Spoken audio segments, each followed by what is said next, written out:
League Playoff Edition in Asbury Park, New Jersey, as the 7th-seeded Virginia Heathens will take on the 2nd-seeded Silk City Animals. And Corey Hammond, heading into this season, a lot of people saw the Silk City Animals as a favorite in the East.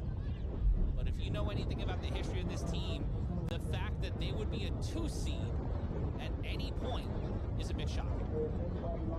Well, they were maybe the favorite in terms of likability, right? As our friend who's on vacation, Big Rob Fabian would say, they're marketable, so they become a darling of them. But they've turned that popularity into the respect of earning the right to and a lot of questions around David Tender, who we just saw walk out of frame. Corey Hammond, a candidate for Offensive Player of the Year. He won that last year alongside Rookie of the Year. But him and Sterry Codrington, Kason Campbell, and Ashante Worthy make up our MVP race.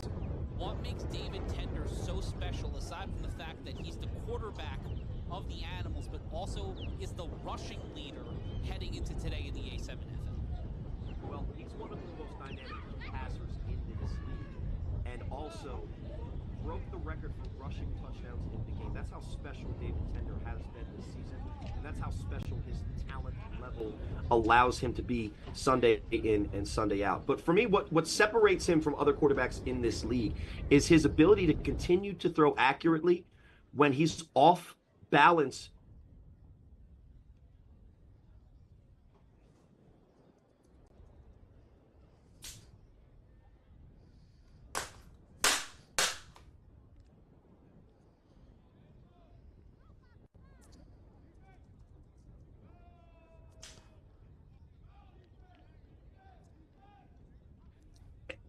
Great. If he's not, then a veteran in this league, Chris Johnson, is going to have to step in and make similar plays, because the Animals do have a lot of players on offense that can make the plays, but you have to get those guys the ball, and that's going to be whichever quarterback plays job today against the Heathens. Matt Ryan here, joined alongside alongside Corey Hammond. No Big Rob Fabian this week, as we are here on A7FL.TV. Hopefully you guys are hearing me. Had some technical difficulties. Okay, seems like you can hear me. And you can hear Corey as well, as we get ready for our first game this afternoon of our 2 games on the games of the week. Corey, when we take a look at this Heathens roster, Ryan Burroughs, Captain America, he is considered not only the leader of this team, but the player to watch, the captain of USA Rugby. What about his playing style makes him a threat for this Animals defense? Well, a key to staying in a game, if you're the leader on offense for the team that we'll say is the underdog, like the Heathens come into today, is one of the things is staying ahead of the sticks. So in layman's terms, if you're able to get positive yardage, play in, play out, you give your offense a chance to convert 3rd and 4th downs, because again, there is no punters and kickers in this league. So sometimes the math or the analytics, some would say, means that 4th down is a chance to continue to get yards. So if you get positive yards, you keep the momentum, and you're able to keep their offense off the field. And what Ryan Burroughs can do is take a play that's a net negative and turn it into a minimum 2-3 yards game, because no one's going to run tougher at the quarterback position than Captain America for the Virginia Heathens. And it will be the Animals throwing off to the Heathens. The Animals in all white with chrome letters and numbers, and the Heathens luckily only wearing half white today. The white uniforms with the teal pants. Hopefully the teal will be a deterrent for the defenders. That's their thought process. It'll be interesting to see who the Heathens have back, because, as we know, 3-on-1s can get exciting. The most dangerous play, and it'll be Patrick Dean returning it for the Heathens, and the turf monster gets him early. Might have been the yellow cleats. Paved Paradise put up a parking lot, as it'll be 1st and 10 for the Heathens. So it looks like Burroughs is in at quarterback, at least from this angle. They got Momo at tight end. Looks like they have the Indiana product at wide receiver, Mitchell. And again, I think the key for the Heathens on offense is to keep the ball on the ground, maintain getting yardage each down, and not let up bad negative plays. Oh, it's actually Butler in at quarterback. Butler in as it's Silk City, not Silic City. And the ball comes loose. The ball's slick. That one's out of play, and that will be an uncomfortable start for the Heathens offense, and it will be second down. Luckily for the Heathens, it was forward, so that's an incompletion. Could have been really bad if that was a mishandled jet handoff, but the incompletion will bring up 2nd and 10. Not a good way to start it. Not in the slightest. As it will, and you see Trey Baskerville there on the line. It'll be 2nd and more than 10. Butler will be behind center. 3 on the line. In the backfield. Mitchell in motion. They hand it off, and that's to Momo, and Momo mows down a few, and it'll be 3rd and about medium. Momo's a tough guy to bring down. He's normally a tight end. Looks like he's going to be in for the normal running back for them, Marty. And if you hear somebody talking like this, that's Marty, right, Matt? To the apartments. But they got Rossaman flashing. They got Will Mitchell. Lot of good hairstyles in this huddle for the Heathens. It'll be 3rd down. The snap. In trouble. Met brought down. Baskerville finishes the job, but that one was started off by 21. They'll share the credit on that one, and the Heathens being sent back to the boats they burned. It'll be 4th down. And it looks like the Heathens are trying to get the refs to agree with them offsides on the defense. But it's not going to, they can argue all they want, but it's not going to work out. And after a 3 and out, the Virginia Heathens are going to throw the ball to the Silk City Animals. Again, a rule, if you're new to this league, a little bit different. No punters, but you still can, in effect, do the change of possession by throwing the ball. And the ruling is, as Matt, you well know, you could throw the ball out of bounds here and control the field position. It will be a mistake if they give an animal an opportunity at a return. And if they keep this one in bounds, anyone who's returning it for the Animals, oh boy, this is a live ball, and that's picked up inside the 20. And now an opportunity for a scoring play. Gets around the first defender. Tries to get through again, spins his way out, but his body up like a cyclone gets brought down, and it will be 1st and 10 for David Tender and the Animals. That return by number 11, Larry Wingo. And we've seen Wingo take him back, so I don't know what the slow play was there. And it looks like CJ is in the huddle to start. Maybe these Animals feel comfortable enough with CJ, keeping David Tender fresh. So they'll start with CJ, but I do see David Tender out there in the number 7 jersey, getting his arm warm just in case they need him. But it looks like to start, it's CJ, the veteran, at quarterback on 1st and 10 for the Animals. 1st and 10, it will be Johnson. He will hand it off, and here comes an opportunity for that Animals rushing game and a moderate gain. It will be 2nd down, and that's carried by Omari Thomas. And Omari Thomas is one of the most underrated players in this league, in my opinion. He's one of my favorite running backs in the league. He's just the exact mold of a guy that you want to do all 3 phases you need from a running back: blocking, receiving, and getting the yardage where it's designed to get. Now, I don't know if he's going to put it back, go against the grain and score a touchdown on every play. But when you hand the ball off to him, you're getting a minimum of 4 yards, 2nd and 5. The handoff, Johnson will keep it. He throws, and that will be out of reach for Wingo, and it will be 3rd down. Good pressure on the play action. It looked like a little bit of a lazy play action from CJ. The Heathens are not fooled. And although me and Matt may be fooled on who's offensive line and who's defensive line, just to be honest, we're not going to lie to the viewers at home. It's CJ that gets the ball out, avoids the sack, and keeps it 3rd and manageable. Heathens looking to make a big stop here, maybe swing momentum back on their side early on in this game. And it will be third and 5. Wingo in the backfield with CJ.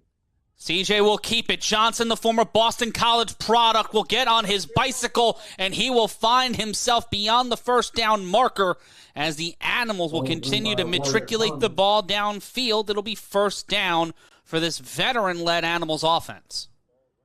Once upon a time in his youth, that would also be my youth, Matt. CJ's taking off on these. Look at those purple and green cleats. But right now, you see the savvy, knows where he's got to get the sticks. Nice little circle button. Runs right into alternate universe me, Matt Ryan, number 24 in on the tackle. That's Anthony Holbert, but it'll be first and 10 with Holbert facing down Johnson. The handoff to Omari Thomas. Thomas will push through the pile. He will cut towards the sideline. Don't be sorry for Omari. He'll get to the 39. And what many running backs would have turned into a negative play. You see the patience from Omari Thomas.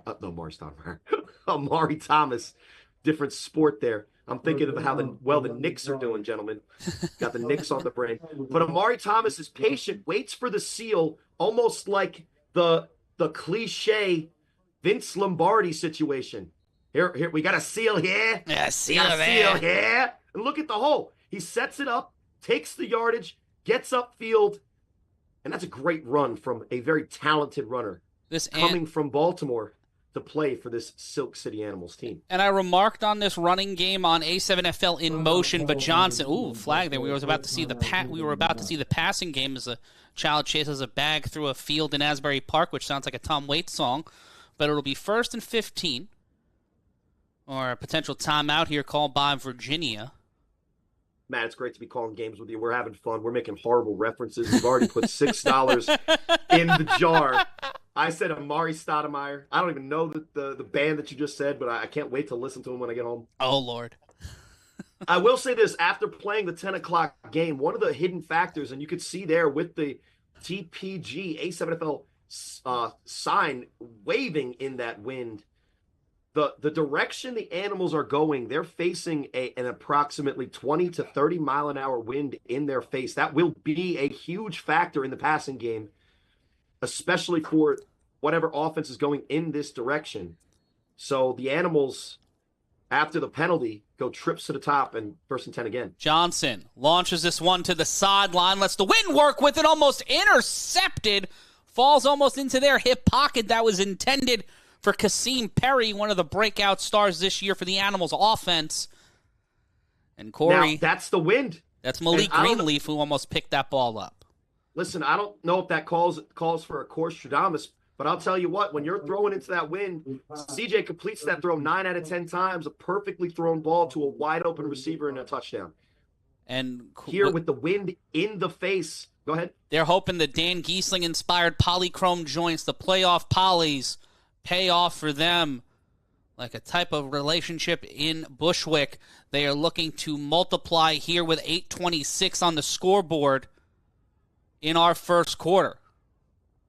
In motion, there's the handoff. That'll be kept by number 14. That's Divine Epps, and Divine Epps needs a divine resolution to get past the first down marker. Will get stopped, and it will be third down. What you've seen so far in this drive is that even into the wind, the Animals actually are able to get 4 or 5 yards on the carries when they call a run play. So keeping the defense honest with these pass plays is going to work out there in favor. But giving the ball to their playmakers and making the Heathens tackle them in space is going to be the key to the Animals winning this game if David Tender can't play. And again, just like I said was the key for the Heathens, keeping the ball moving forward, they get yardage on second down and make it a more manageable third and maybe a more manageable fourth for the Animals, now 3rd and 8. 3rd and 8. Johnson throws over the middle. That is caught by Kasim Perry. Perry will get to the 50. That's more than enough for the first down, and a solid effort there by number 4, KP, for the reception. And Johnson in decent control of this offense outside of that one errant throw that you can blame on the wind, letting that veteran offensive line. Takes the half step back, sets his feet, throws the ball perfectly. Had Manny Diaz, too, right there. You saw him coming down the barrel of your camera, Corey. But again, when you go slant seam on that concept, if you can't hit the seam deep, maybe it's smart to just convert the third down. Johnson on his bicycle. He will throw this one towards the sideline. Can't get there, and it will be second down. That one intended for Perry. We see Manny Diaz, and there's Johnson. Played with the more athletic Matt Ryan at Boston College. Not much more. I mean, Matt Ryan was more of a pocket passer. I would say you're more of the option. Yeah, it's me, Randall Cunningham, Doug Flutie, and LaCorey Hammond. But who had me over 0.5 rushing touchdowns today? That was interesting. And there you see Isaiah, the tight end. IG Live, he's going to be a big factor today, both offense and defense. Thrown, that one's caught. That one looked like it got swatted in the air. Somehow, some way, Diaz makes the catch on his first target of the day, covered by Greenleaf. But turning over a new leaf and a new set of downs are the Animals. One of the things that Manny Diaz does better than a lot of the receivers in this league is he locates the ball once it's in the air and gets his body in a position where he can catch it. And the timing of his jumps are impeccable. Look, part of the throw is the placement of the ball.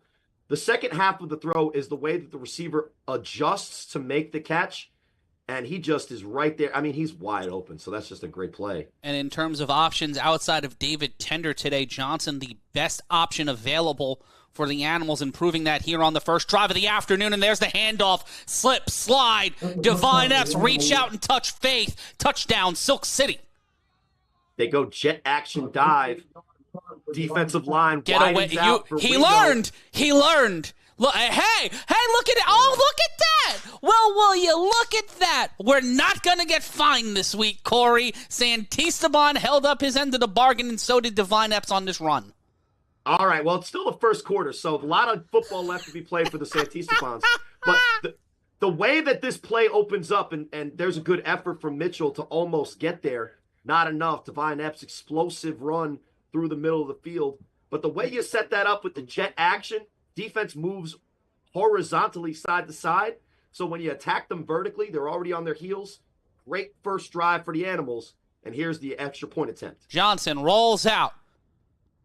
He and his homies got in there! With the drop top, so much money. Oh, yeah. And he cleans the shoes off. Why so serious, Silk City? Why so serious in the Arthur Fleck cleats? CJ gets it in there, a little bit of love from QB1. And that is a 7-0 lead. Johnson's just like, ooh, it's a lovely day in Asbury Park. I'm going to go down to Boosker Doo, get a latte, maybe a cookie, and flump right into the end zone. As it is 7-0, Silk City as the vet making his way downtown, walking fast, faces pass, and he's homebound. 7-0 the Animals.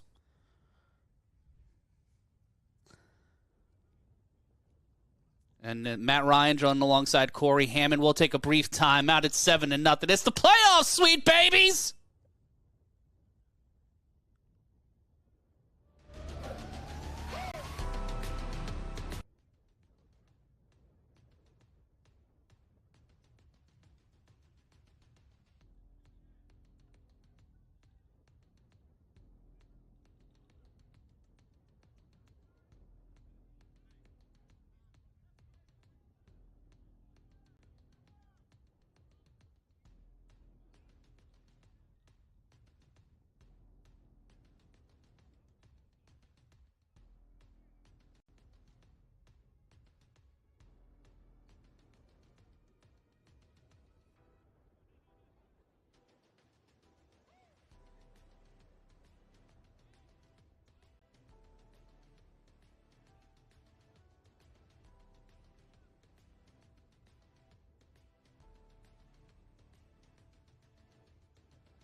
We're back live here on the A7FL Games of the Week. How you doing? How you living? Matt Ryan joined alongside Corey Hammond, giving you more bang for your buck here on A7FL.TV and DAZN.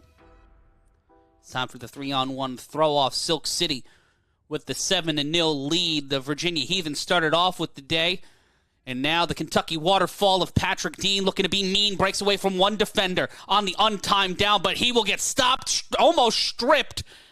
and almost walked away with everything but the mullet. It'll be 1st and 10 for the Heathens, Corey.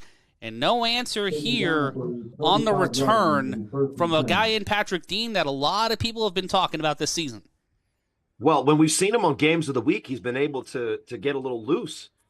I saw him up close and personal. That was the Hawks that allowed him to have, I think, like a 2 or 3 touchdown day. But here against Silk City, they've come to play on the 3-on-1, and both of those return options not looking good. I would put Mitchell back there. But for me, the key is that, unfortunately, we're not getting to see Burrows at the quarterback. I'm not sure what the hang-up is. Butler's going to have to step up in this role. And again, the key to this offense is to stay ahead of the sticks. They need to get positive yards on 1st and 2nd down, and Marty in the backfield might be the way to go. In motion. The handoff, and that one's kept bounced off, and there is the Silk City Animals offense. A lot of got chop chain there, Corey. Just not able to get there. The Womp came in and just got him. Well, whoever's calling the plays has to look at that, because they sat on the jet and didn't even react to it. The touchdown play for the Animals that we just saw break the goal line on their first drive was the exact same play, just executed completely differently. If the Animals don't react to the side-to-side motion of the jet, then what you have to do is, when you eventually come back to that play, you have to give it to the jet man. But the reason they may not be is because of Trey Baskerville playing the edge on that side. 4:05 left to go. Let's this one go for Mitchell, but just out of reach, too close and so far away, like GTA 6's release date. It'll be 3rd and 8, and the release point there from Butler was pretty solid, Corey. Well, the timing was there. He released the ball on time, and you saw Mitchell got separation on the fade route, because it doesn't matter who you got rushing or how many you have rushing if you're able to throw the ball in less than 2 seconds, something that I've learned in this league from playing over 12 years. But the thing is that with the wind blowing with the Heathens, as opposed to with the Animals, it's blowing against them, you still have to adjust, and it's a different adjustment. You're not throwing the ball harder and lower to cut through the wind. You have to allow for the wind to take the ball. But 3rd and 8, tough place for the Heathens. And that one's out of reach of the receiver, going for the check down. It will be 4th and 8, Corey. Early, it's 7-0. Still a lot of football left, but on back-to-back drives, the Heathens have tried to rely on their short yardage game, and it has not paid off. Yeah, two drives, 6 plays, 2 total yards, and just not enough of an effort. Now, look, you have plays that look like they could be there, but you miss on the deep shot, you miss on the check down to Marty, and when you went with the jet action dive, you got absolutely no blocking and almost no yards. So if you're the Heathens right now, if you're an offensive player, you're going to the sideline, you're talking about what you guys can get on this Animals defense, because I will be honest, there is openings. You just have to take advantage of the wind at your back. Well, a flag on the play, and that one's thrown out a play on a 4th down. That should be considered a clean play. Sometimes the penalty on those plays is the throw-off team if they leave early, or they start too close and they don't respect the line of scrimmage, and you see the flag. The A7FL playoffs are brought to you by Gator Tech. Get more protected on the field with the Gator Skin Shiesty, shown to reduce concussion risk up to 79%. This protective shiesty is engineered with absorption material to help keep you safer during high-impact hits. Visit G8RTech.com. You see it on the screen right there. You can read G8RTech.com and use the code A7FL25. That's A7FL25 for 10% off today. Matt Ryan joined alongside Corey Hammond, 2:45 left to go in our first quarter. Earlier today, the Trenton BIC got past the Hawks, with Corey Hammond getting more than 0.5 touchdowns rushing today. He gets the BIC will move on as the number 1 seed. We'll be talking about that a little bit more during A7FL After Dark at 10 o'clock tonight. For more information on that, follow the 3-on-1 show on Instagram. Corey, right here, 1st and 10 for the Animals. Johnson, in terms of leading this offense, is doing everything that you would want to ask of a guy in place of an MVP candidate like David Tender, he's controlling the pace of the game. He's giving opportunities to his playmakers, and he has a ton of playmakers. Divine Epps getting the touchdown, but Omari Thomas getting touches early. Manny Diaz, Kasim Perry getting looks in that first drive. How do you keep that momentum rolling? Well, you've seen they did, in my opinion, when you have the dominant offensive line, I feel like they called a little bit too many of the pass plays. What CJ should be doing is setting up the play action with the run, because right now they can dominate on the ground, force the Heathens to bring the extra man in the box, and then they'll have easy pass plays to open up. And there's the handoff. Cuts to the seam on the outside. Moves around the defender. Slips, slides. Will not take this one to the house nor past the initial line of scrimmage. But an impressive effort there from Omari Thomas. It'll be second down. And they go the same play as the touchdown. The Heathens make the adjustment. They don't really go with the jet. You see they're all over the edge in there. And look, it looked like Amari could have got free, and then he went outside. Looks like he's going for a big play. He was anticipating a block. He was anticipating more blockers up front, I think, by that point. Eventually, you got to get... CJ is not Jay Rolla in terms of body type, so if you're expecting that kind of option play to set up a convoy in front of you. You got to go north and south. Second down, and they run it again, and they run through it one more time for the uptime. Gets to the 47, maybe the 48. Divine Epps again ripping off a massive chunk of yardage. And what he did that Amari didn't do on the first down play is he got to the second level in 3 steps. As soon as he's got the ball and control of it from the handoff, he attacked vertically, got through the seam, and then popped into the third level. Because once you get to the second level, you're only the numbers are now in your favor as a running back. And with Divine Epps' speed, all he needs is that small crease, and then he could be off to the races. So a great play call from CJ and a great execution from Epps, who's normally a wide receiver corner. He's playing great. A holding call. We'll see if that's the wrong way for holding. Yeah, it could have been defensive holding. We'll anticipate. We'll wait to hear from super producer Alex Boom Boom Soberman. He's my producer today. Our director David Dashing Soberman, and in Asbury Park we've got Ryan DePaul running things on stats and info. It's Cole Gardella, and with replays and general handsomeness, it's our producer Zach Morgan. Matt Ryan and Corey Hammond here with you. Second down, CJ. Pardon me, it's first down. CJ throws it underneath. Gets it over to Manny Diaz. Manny Diaz will get this one to the 21. First down. That's a great veteran play from CJ. He steps up in the pocket, and instead of just taking off, he assesses what the defense is giving him. And Diaz just sat down right in between 2 defenders, waiting for the ball. And when you get the ball to your playmakers in space, it doesn't matter if the wind's in your face or players are all around him.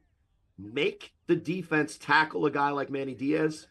A lot of times the first guy's not going to, and that's why it's 1st and 10. And there's that handoff one more time. House through the defender, won't get to the end zone, Will Epps. But Divine Epps pointing at the camera. We didn't get a chance to cut to him, but there he is, the man with King Vine, with more than enough ease and more than enough eyes, getting the spotlight here today. As another first down as we see the clock winding down under 20 seconds here in the first quarter. And this is just speed. There's no seal on the edge here. Number 5 should be able to cover the corner and get him. He's too worried about the flag.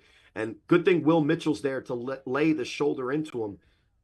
Divine Epps, his running back prowess is on display today. And this will be the last play of the first quarter. Johnson to the end zone, wide open, touchdown, Silk City, popping through the end zone. Another big play as Kasim Perry lights the lamp and makes it 13-0. Take your time in front of it. Yeah, there it is. There it is. Show up and show out, young man. And for a guy, Kasim Perry, who has been all over the highlights for the Animals on offense this season, he's just trying to hide back there in that shiesty. They don't know who it is when he's coming across the field uncovered in the back of the end zone for CJ to throw the easy touchdown. Great play action. He hides the ball behind. Nobody knows that it's a pass. And when you give the wily veteran doesn't even have to throw a spiral for a touchdown like that. When you give a veteran place, space, and weapons, this is what happens in a tremendous performance so far today from CJ. And they will go for a one-pointer. Wingo thrown underneath, and that one will get caught up in the crossfire.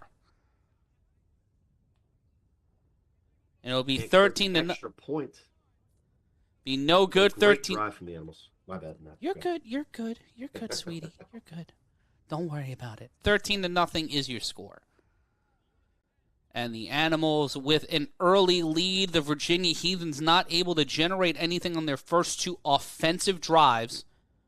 No appearance yet from Burrows as we take a look at a beautiful but windy day in Asbury Park, New Jersey. We've seen one goal get knocked over. You see another one blowing in the wind. Coming up at 4 o'clock, it's the number 5 and the number 6 seed. And when we come back, we'll have more action for you at the end of the first quarter. It's 13-0. The Heathens get back into it after this.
Welcome back to the A7FL Games of the Week, and this is brought to you by TPG Sports.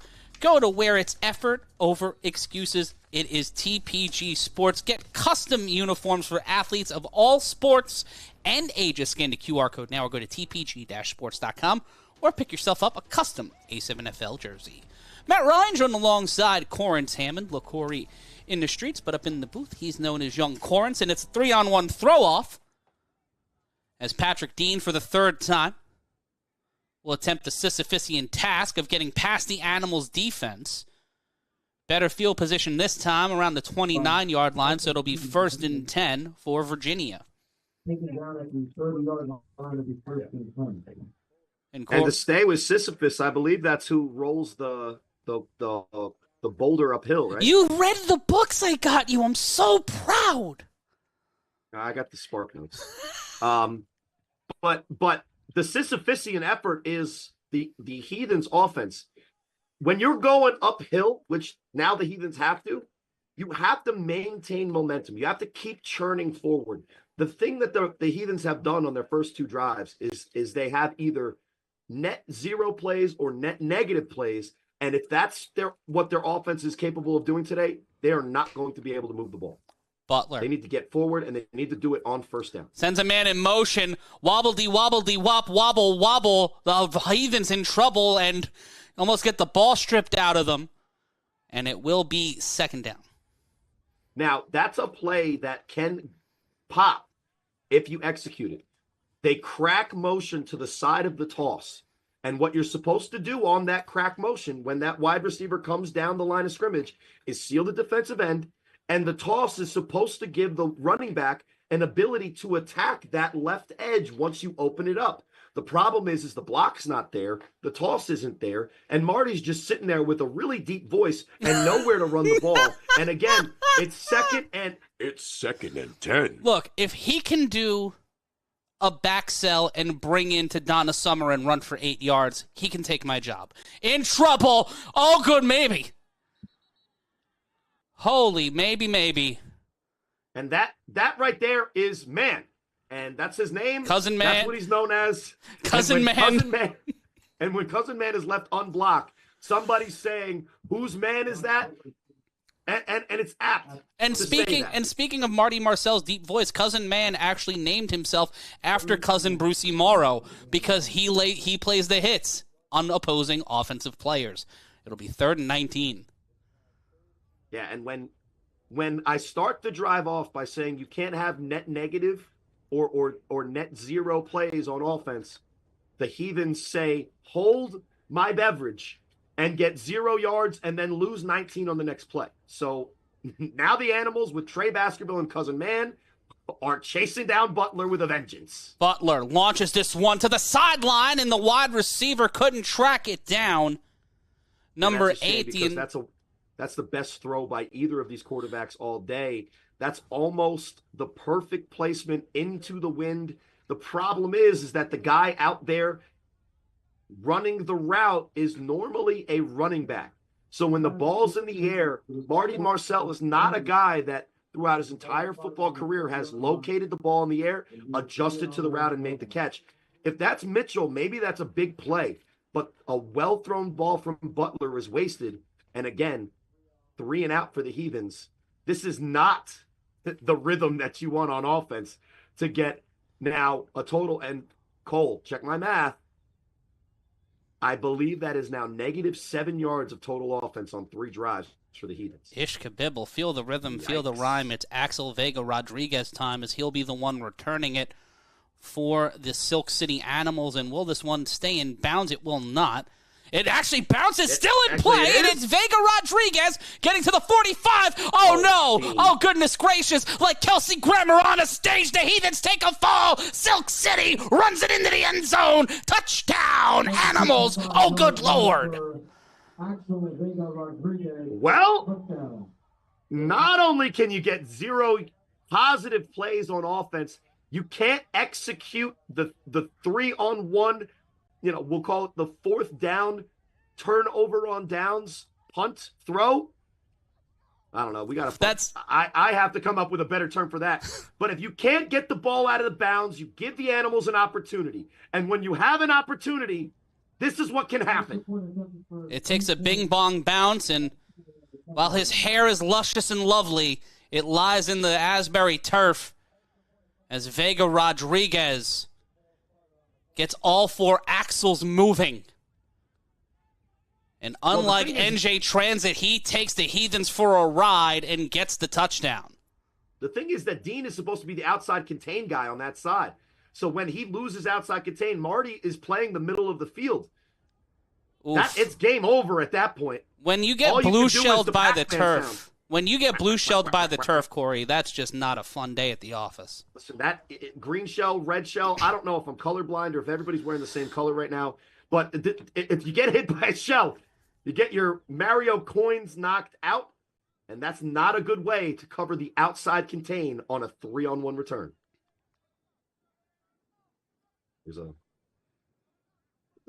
That's what we would call a false start, as we talk about how fans can have a little discussion about today's if you game. want to talk about how awesome me and Corey are, or how awesome this game is, or the inverse of that, go to a7fl.com/chat and download Locker Room Chat. Drop a comment, get a shout out. If you're smart, funny, or somewhere in between, me and Corey may read it on the air. Go to a7fl.com/chat. That's a7fl.com/chat. And Johnson in trouble on his bicycle. Rolls in, rolls out. Oh, goodness. My goodness. My goodness. Got me talking like LJ Smith in the 2018 chip.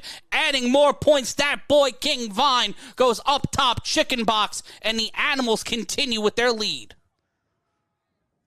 Wow. I have personal experience with that man going a top shelf, catching a ball that he has no business catching. Let's first talk about the athleticism from CJ to get that ball out there. And Will Mitchell is a good player in this league. On that play, Divine Epps was great. A play so wild it got me stumbling, mumbling, and fumbling, trying to find a reason to not be so blunt. Silk City with a 21-0 lead with 12:18 left to go in the first half. You'll see Matt Ryan, Avec, Corey Hammond, trilingual here on a7fl.tv and internationally on DAZN. But coming up at 4 o'clock, Corey, Crush versus Renegades, the 5 seed taking on the 6 seed. The Crush they're not fully staffed, but they have brought a sufficient amount of people with them. But I saw Keno Thomas before the game. He's locked in game mode. Now, I don't know if Keno just being locked in is enough for the Crush, but he's ready to play some football. And now an opportunity for Mitchell and the Animals. Mitchell cuts through 2 defenders, tries to get through the third, but will be brought down at the 36, the best field position so far today for Virginia. And the Heathens right now, they have to look at themselves in the huddle and just, again, you got to get forward on this first down play. If it's a 2-yard game, that's still pretty close to what you need. Because what I like to break down when I'm coaching football is that the way this game works, if you have 4 chances at 10, you only need 2.5 yards per play to convert that. Hopefully 2.6. We'll say that's approximately what? 7.5 feet? If you can get forward, you can keep the ball moving against this Animals defense. Right now, Butler needs to be able to convert something on first down to give his offense a chance. 1st and 10. Here comes the trouble. Here comes the treble. Boom, bang, bong. Backwards is not going to do it. No, it is not. Now, listen, you gotta call plays that you think you can execute. But the thing is, when you're the quarterback and you're a right-handed quarterback rolling out to the left, right? That's what this play call is. You're already putting yourself in a bad position because you want to roll out to your throwing side. But now there's nothing there. Throw the ball, get rid of it. Because, as I know very well, Matt, when you make the first guy miss and no one's blocking, the second guy will convert the sack unless your name is Sterry Codrington, unless your name is David Tender. And I'll give my guy, Scott Hamilton, some credit out in the Vegas side of things. 2nd and 21, and here's a big-time run. The Heathens on the hunt. Get the first down, cross the 50, and try to get closer to the 45, but it'll be brought down at the 46. Let that boy run. Let that boy spin. First down, Virginia. As another chance for the Heathens does not go unnoticed as they move ahead, and I believe that might have been Marty Marcel on the run. Yeah, nothing complicated. You get a man on a man. Those defensive ends are playing way wide, trying to rush the quarterback to get stats now up 21-0. And when you see a 8 seam, on the carry, you take it. In motion. Marty. Again on the handoff. Get some movement. That ball carried out really wide, almost knocked out. Baskerville, like a hound on that one, got to the ball quick, and it will be 2nd and short, 2nd and mid. And that's what you got to do. And you're going to look in the huddle right now, and based on the eyes that are looking back to you with the quarterback, you know who wants to play football and who's out there trying to avoid contact to get to work on Monday. Because 21-0 is when men are found out, and the guys that claim to be the man, like him, they turn into one of just us. And if you were on the Spark It app heading into today, Corey, the line was 7.5 for the Animals. And right now, the Heathens offense, there it is. More under than over, but they try to over themselves with Momo getting to the 36, a flag on the play. They might have tackled him out of bounds. Take what the defense or gives you, whether it's a penalty or not. Shout outs to Will Mitchell. I think he gave me a star call on one of the roughing the passers. I don't know if I earned it, but I'll take it. No, they're going backwards. You can't go backwards, Heathens. But that's the kind of play you need on offense. The time roughing the passer, they are going to move forward. Forwards, not backwards, forever twirling towards a first down are the Virginia Heathens. But listen, the reason that play ends up being roughing the passer and not a sack is because Butler gets the ball out of his hands on time. There's nothing complicated there. Max protection, 6-yard hook at the top of our screen. It is completed. And that's how you move the ball on this Animals team.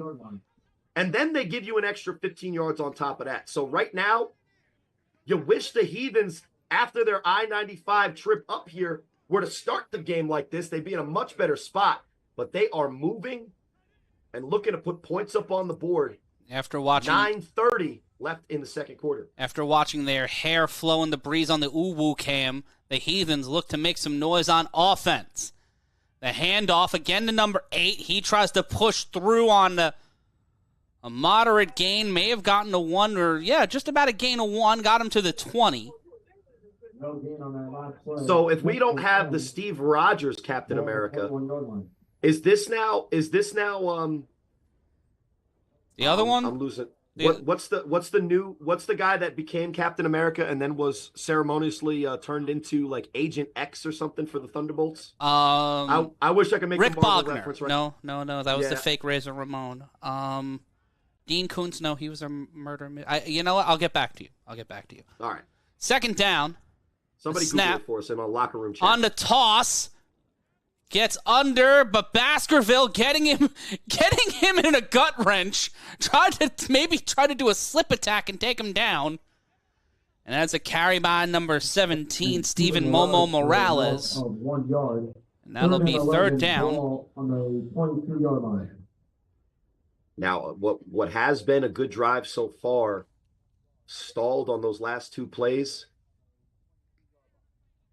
I'm getting from the locker room chat. It's John Walker, Captain America. John Walker's the other one. Thank you, Dub. And you can hear Dub a little bit later on in the A7FL Nevada coverage. But here, as he disgraces the shield, he then becomes Agent Zero or something. That's throw, Butler caught! And I believe that was Mitchell on the reception. And that will keep... they calling the catch. And it'll be fourth down. U.S. agent. That's what it is. Agent's the second word. But that's James Mitchell on the reception. We'll take a look again on the replay. So U.S. agent throws the slant. That's tipped. Mitchell caught that, but that got tipped coming off the line. The other thing he's dealing with is that wind is going to dot. I did the research, guys. I was out there for a while. You had a 4-quarter case study? When you throw the ball, into the wind, it's going to go like it does. It goes wide right and dives down. So that's actually going to be a well-thrown slant, maybe a touchdown. The wind effectively changes it as well as the tip. So U.S. agent, when he throws the ball on time, he looks like he can do the job against this Animals defense. But on 4th and 3, the Heathens, after a very good drive to this point, are going to need to come up with 3 big yards to keep themselves not only for this drive moving, but maybe in this game. 4th and 3. 7:42 left to go in the half. At halftime, we'll go over stats, info, and more, and we'll get you prepared for the rest of the games on our slate today. Try to get you an update on Baltimore. Yes, I was just about to say, Baltimore, the U, down near the D.C. area. We hope to get a score update from them shortly. But you see Trey Baskerville there, came over from the Snow Tribe after being a DPOY on the East Orange Renegades 2 seasons ago. Same single coverage at the top of the screen on Mitchell. In motion, handoff one more time. Baskerville utilizing his long limbs to get in there and get the runner. And they will bring him down, and it'll be first down with number 90. Number 80. IG Live, Isaiah Gonzalez in on the stop. No sleeves, no problem. Baskerville and Gonzalez, a dangerous duo. A couple of dogs out there on the Animals defensive line. And when we return here on the A7FL playoffs, the Animals get the ball back. Will CJ and the Animals offense continue to feast, or will the Heathens find a way to get a stop? We'll be back after this.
We're back here on the A7FL Games of the Week. I'm Matt Ryan, and this game is brought to you by our friends over at Scene. Are you an online creator or business owner managing oceans of live and recorded video? Are you looking to better optimize and monetize those assets? Scene helps you get complete control over your video content, organize inventory, and maximize monetization with shoppable prompts and ads at optimum times to generate and increase revenue. See it in action on a7fl.tv. Learn more at SEEN.com. And CJ, looking to make a sceneable moment, gets out of frame, gets out of reach, but there's a reception, and here's an opportunity for Omari Thomas. Don't be sorry for Omari. Slip, slide, pops it into the house. Touchdown, Animals. And that play looked to be the Heathens' best defensive play of the afternoon. All three defensive linemen get past their blocks and are chasing CJ down and look like they're bearing down on an easy sack. But CJ's able to slip the ball out. This almost looked like a design screen because Omari Thomas slips right into the spot. The offense. I think it should be called right here on IG Live right there. So it may be a first down after the catch because it's a spot foul. A shame because that was well executed by Omari Thomas, slipping and finding space. CJ able to get just enough space to get the ball out.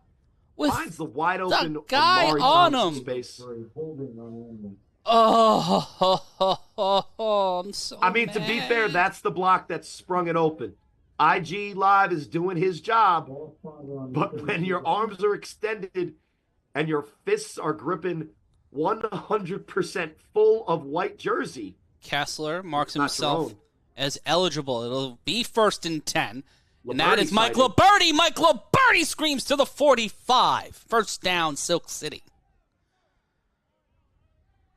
And like a missile, they hand the ball off to Liberty, and he chooses violence. He doesn't look for space. He looks for a jersey to put his shoulder into. And he was almost wishing that the contact came sooner because you see he explodes into it. And I think he's sending himself off balance a little bit here. Mitchell in on the tackle along with number 14. That's Tavon Ross. And Matt, this Animals team goes in the hurry up. And there's another handoff. That's Omari Thomas. Omari Thomas will get to the 41. Another first down as the that's Manny Diaz. The angle and the shiesty got me. Oh, that's KP. Oh yeah, that's Manny Diaz. That's Manny. Couldn't see the number from action. Here. They go jet action there, and when they hurry up with their offense, the Heathens can't set and get a man to go in motion or adjust to the motion. So the Jets wide open, and they get an easy first down. Again, Animals on the move. CJ calling a great game with his play calling, but really it's the playmakers from the Animals making play after play. You see whoever they rotate in there at that running back position, whether it's Divine Epps, and it's now Omari Thomas. Epps, Wingo, And that's given to Epps. Epps will cut through. He will find the sideline. He will cut. Stay upright. Slip. Slide. We won't break this one. Touchdown, Silk City. I think a very loud screech tire sound is due. Now, look, I'm not going to narc on anybody, but when you shift out there, they have to sit down and stay put for 1 second. They kind of went right back to emotion on the jet, but it's the same look. That jet action, Noel. I was going to say Noel Devine. That's a West Virginia reference from back in the day. But Devine Epps, the only thing they're able to do is rip the hat off his head. They can't make the tackle, and the cutback leads to the touchdown for Devine Epps, his second of the day on the ground. They can knock off the crown, but on that play, Devine proved he's king on that play. Gets it into the end zone, makes it 27-0. We see here again trying to see if he stayed in bounds. No challenge that I know of, but every play is reviewed. It was all green turf. He didn't step on any white, but it was like minimal amount of space. CJ throws, tipped, cannot get there. But with 5:33 left to go in our first half, the Silk City Animals cruising. Despite no David Tender and so far no Kwani Morgan, on a beautiful but as you can see breezy day down shore, and get yourself a gator skin shiesty from our friends over at Gator Tech. And you can get one shown to reduce concussion risk by up to 79% and keep yourself safer by go to Gator Tech. That's GARTECH. That's GatorTech.com. And use the code A7FL25. That's A7FL25 for 10% off now, or just scan the QR code on your screen. Yeah, do the thing. You know the thing. Yeah, you got to do the thing. Why are you not doing the thing? Always do the thing. And listen, if you're Devine Epps on that last play, if you have a Gator Tech shiesty on, like maybe the rest of his teammates, that doesn't come off. And now a return. That one will bounce out of the end zone, so no chance for the Heathens, and a flag, though, from Will Franklin. A great throw-off. Now they're using the wind to their back, so you use that to your advantage. That was a bullet. No way of returning that one, but if they left early, that might be the flag. Illegal procedure, which will lead to them, the Heathens, having a free run at it. And it looks like the Animals went just a touch early, Matt. Just a skosh, a soupçon of earliness. Sometimes it's better to be late than on time, and it will be Greenleaf returning it on a dead ball run. So you got French in on the card, Matt. You got to go for Espanol next, and maybe Brazilian Portuguese. Ooh. Abrogado. Offsides on the Silk City throw-off team, so it'll be a dead ball run. And now you started the card on the Brazilian Portuguese. You got to get 11 words in. That's what you got the French already.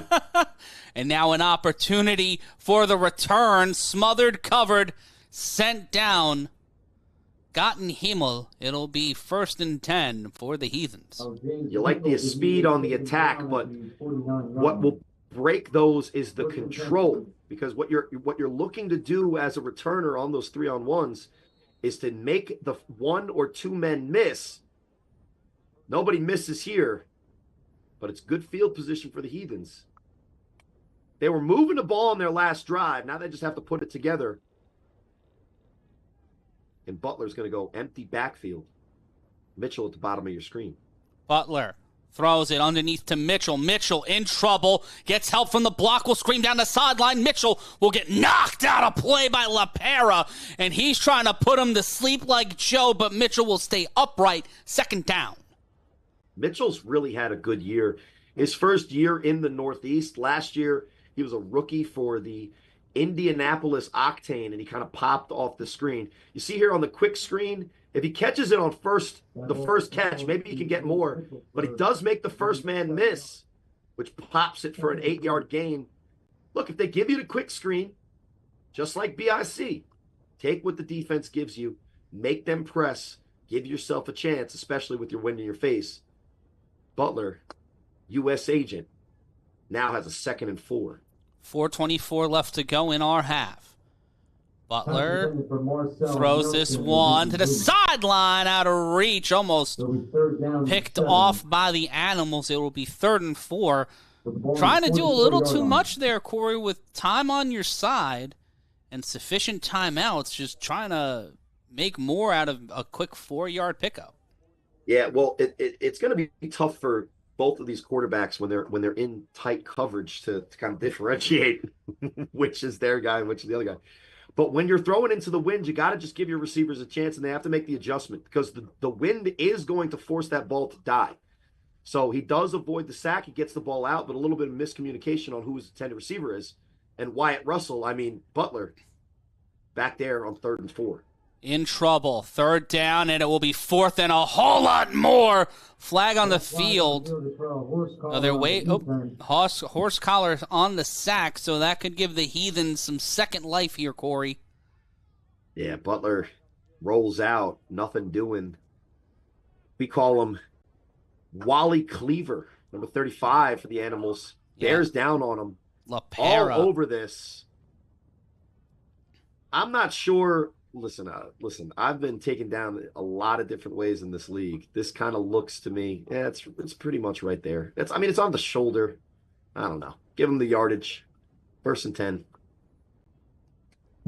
Normally I school offense, but I don't know. I don't love the call there. On the 29-yard line. What is LaPera supposed to really do on that?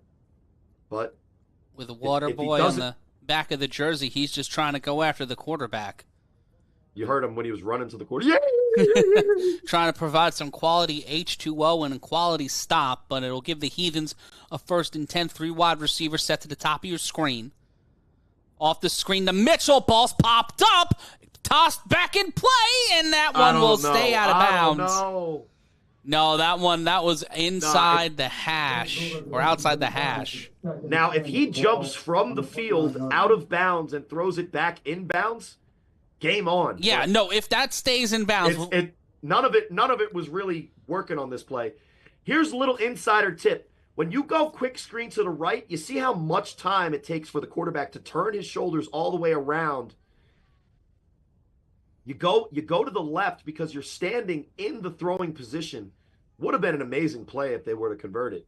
But really, the offensive line taking forever to set up.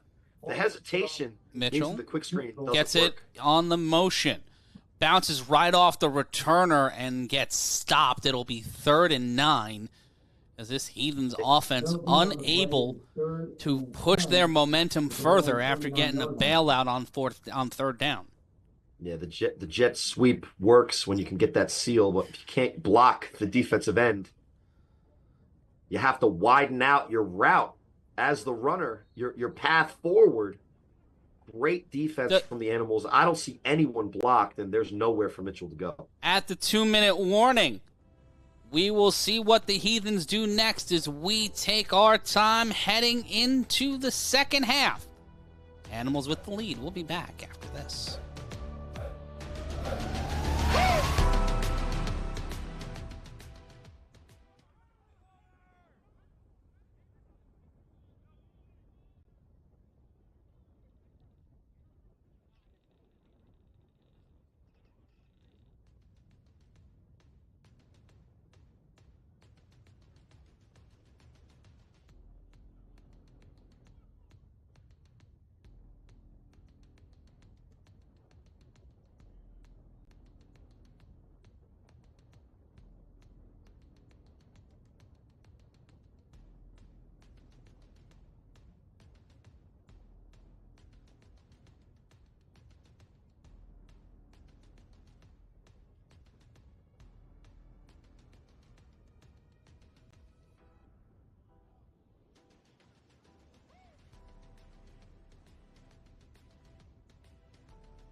Back live on A7FL's playoff coverage on A7FL.tv and internationally on DAZN. I'm Matt Ryan, joined alongside Corey Hammond at 4 o'clock It's a rematch of the last time these two teams took the field in Asbury Park. It'll be the QC Crush taking on the East Orange Renegades, and get taped up like a pro. Professional athletic training services to athletes of all sports and ages. Find out how you can get taped up like a pro at tapemeup.net. That's tapemeup.net. And now the opportunity for the Heathens. Throws this one to the sideline, and that one will go way out of reach, Corey Hammond. And that will set up 4th down. They're going into my playbook, guys. I'm telling you. The problem is when you go fake quick screen and go, when you throw it to the right, the quarterback has to move both his throwing set motion and his feet and his shoulders. It's just too much. If you do that to the left side, it's a more natural pump and go. Somewhere Rob is saying pause. Shout out to Rob Fabian. But it's those little nuances to the game that will open up a potential offensive play, but now it's 3rd and 10. 3rd and 10, pardon me. The throw deep, can't get there, couldn't extend, and it'll be 4th down intended for Mitchell. If there is no wind, you can put a little touch on that football and give your receiver a chance. But throwing into the wind, Butler has no choice but to try to put a little velocity behind it so it doesn't hang in the air. That was 4th down. That was 4th down, so the Animals will get the ball. 1st and 10, a fresh set of downs for Johnson and company with 1:50 left to go in the half. And based on their last drive, that they could even run the ball here and still stay in sync with how they need to move the ball with the clock being at 1:50. Guys, they ran a hurry up, and most of the plays that they called were run plays and were able to score in enough time for right now. This drive could be a scoring drive, even if they do keep the ball on the ground. Silk City has been impressive today with great plays from their playmakers all over the field. 1st and 10, Johnson hands it off. Another opportunity for this rushing attack. Look at the ability to get out, but he gets taken down. And there's a flag, no attempt to wrap.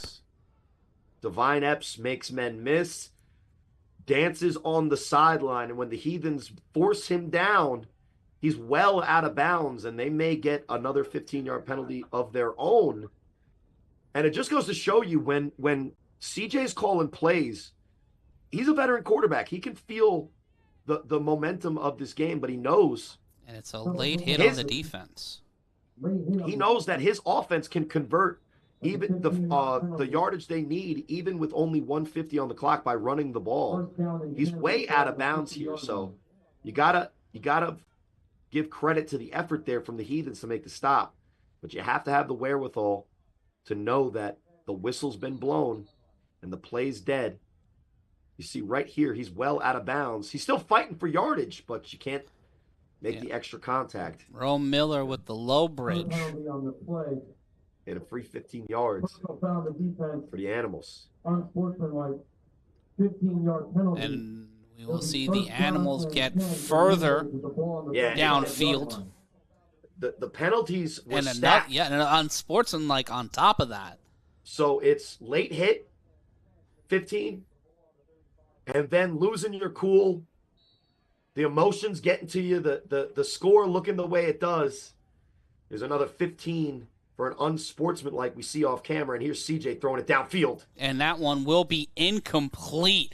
Tried to get everybody on that one, but with 96 seconds left to go, it'll be 2nd down for the Animals.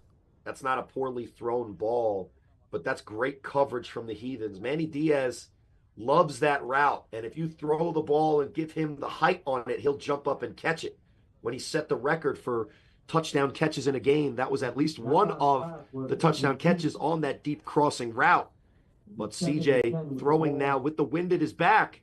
Another difficult adjustment with 30 miles, 25 miles an hour, pushing the ball where you're not expecting it to go. But the great thing is that it falls incomplete. Clock stops, 2nd and 10. 2nd and 10, the snap. CJ will step up, throws this one. Guided, can't get there. And now it'll make it 3rd down, intended for number 2, Manny Diaz. Again, if he doesn't have to deal with the wind pushing the ball an extra 6 to 7 to 8 yards, That's a touchdown from CJ, stepping up in the pocket, avoiding the pressure. Manny Diaz is getting a little frustrated because he catches that so often from David Tender, who is just a 99.9% accuracy on throws like this off balance. Just a little bit out of his reach. If there's no wind, guys, that's another touchdown for the Animals. And that is why the running game of the Animals has been so important here in this first half. And also, the Animals get the ball, Corey, after the half. So when we start the third quarter, the Animals will get the ball. It'll be 3rd and 10. CJ will roll out. He will throw this one guided towards the end zone.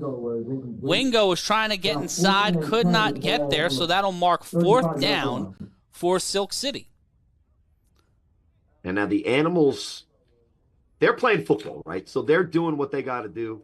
CJ's missing a little bit on some of these throws. Wishes he could probably get him back. He's a veteran. He's able to complete those throws most of the time. I've seen him do it, countless times in his over-decade career in this league. Problem is he's missing and brings up 4th down. So if you're the Heathens, if they're going to go for this and put the ball in the air, you want to change momentum by getting your hands on it and turning it into an offensive opportunity. But with the timeout, the Animals will go to the sideline and talk about it, and the Heathens will get a chance to get their composure. With a minute 25. Big stop right here at the end of this half. And if you want to get the uniforms you see on the field, or if you want to get custom athletic uniforms for athletes of any sport, any age, go to tpg-sports.com. That's tpg-sports.com now.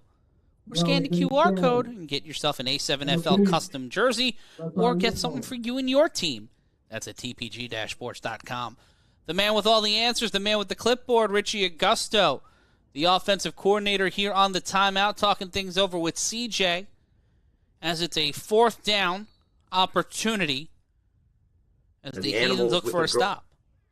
And the Animals with a gorilla for their logo. Really upset about that 1v100 conversation. The throw! Somehow, Baltimore someway, special! The Baltimore special yields some points. Slip, slide, surprise. Gets in there. Touchdown, Animals. And that's how you draw it up. You talk about it on the sideline.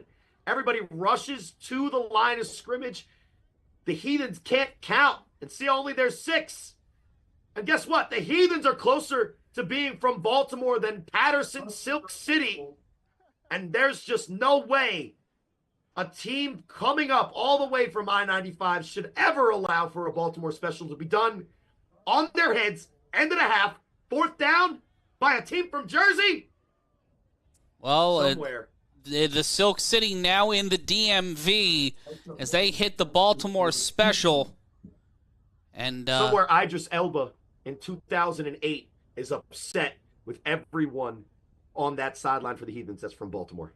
And yes, that is a Wire reference. And they will be going for 2 after the Baltimore special. Stringer Bell would never allow such a thing.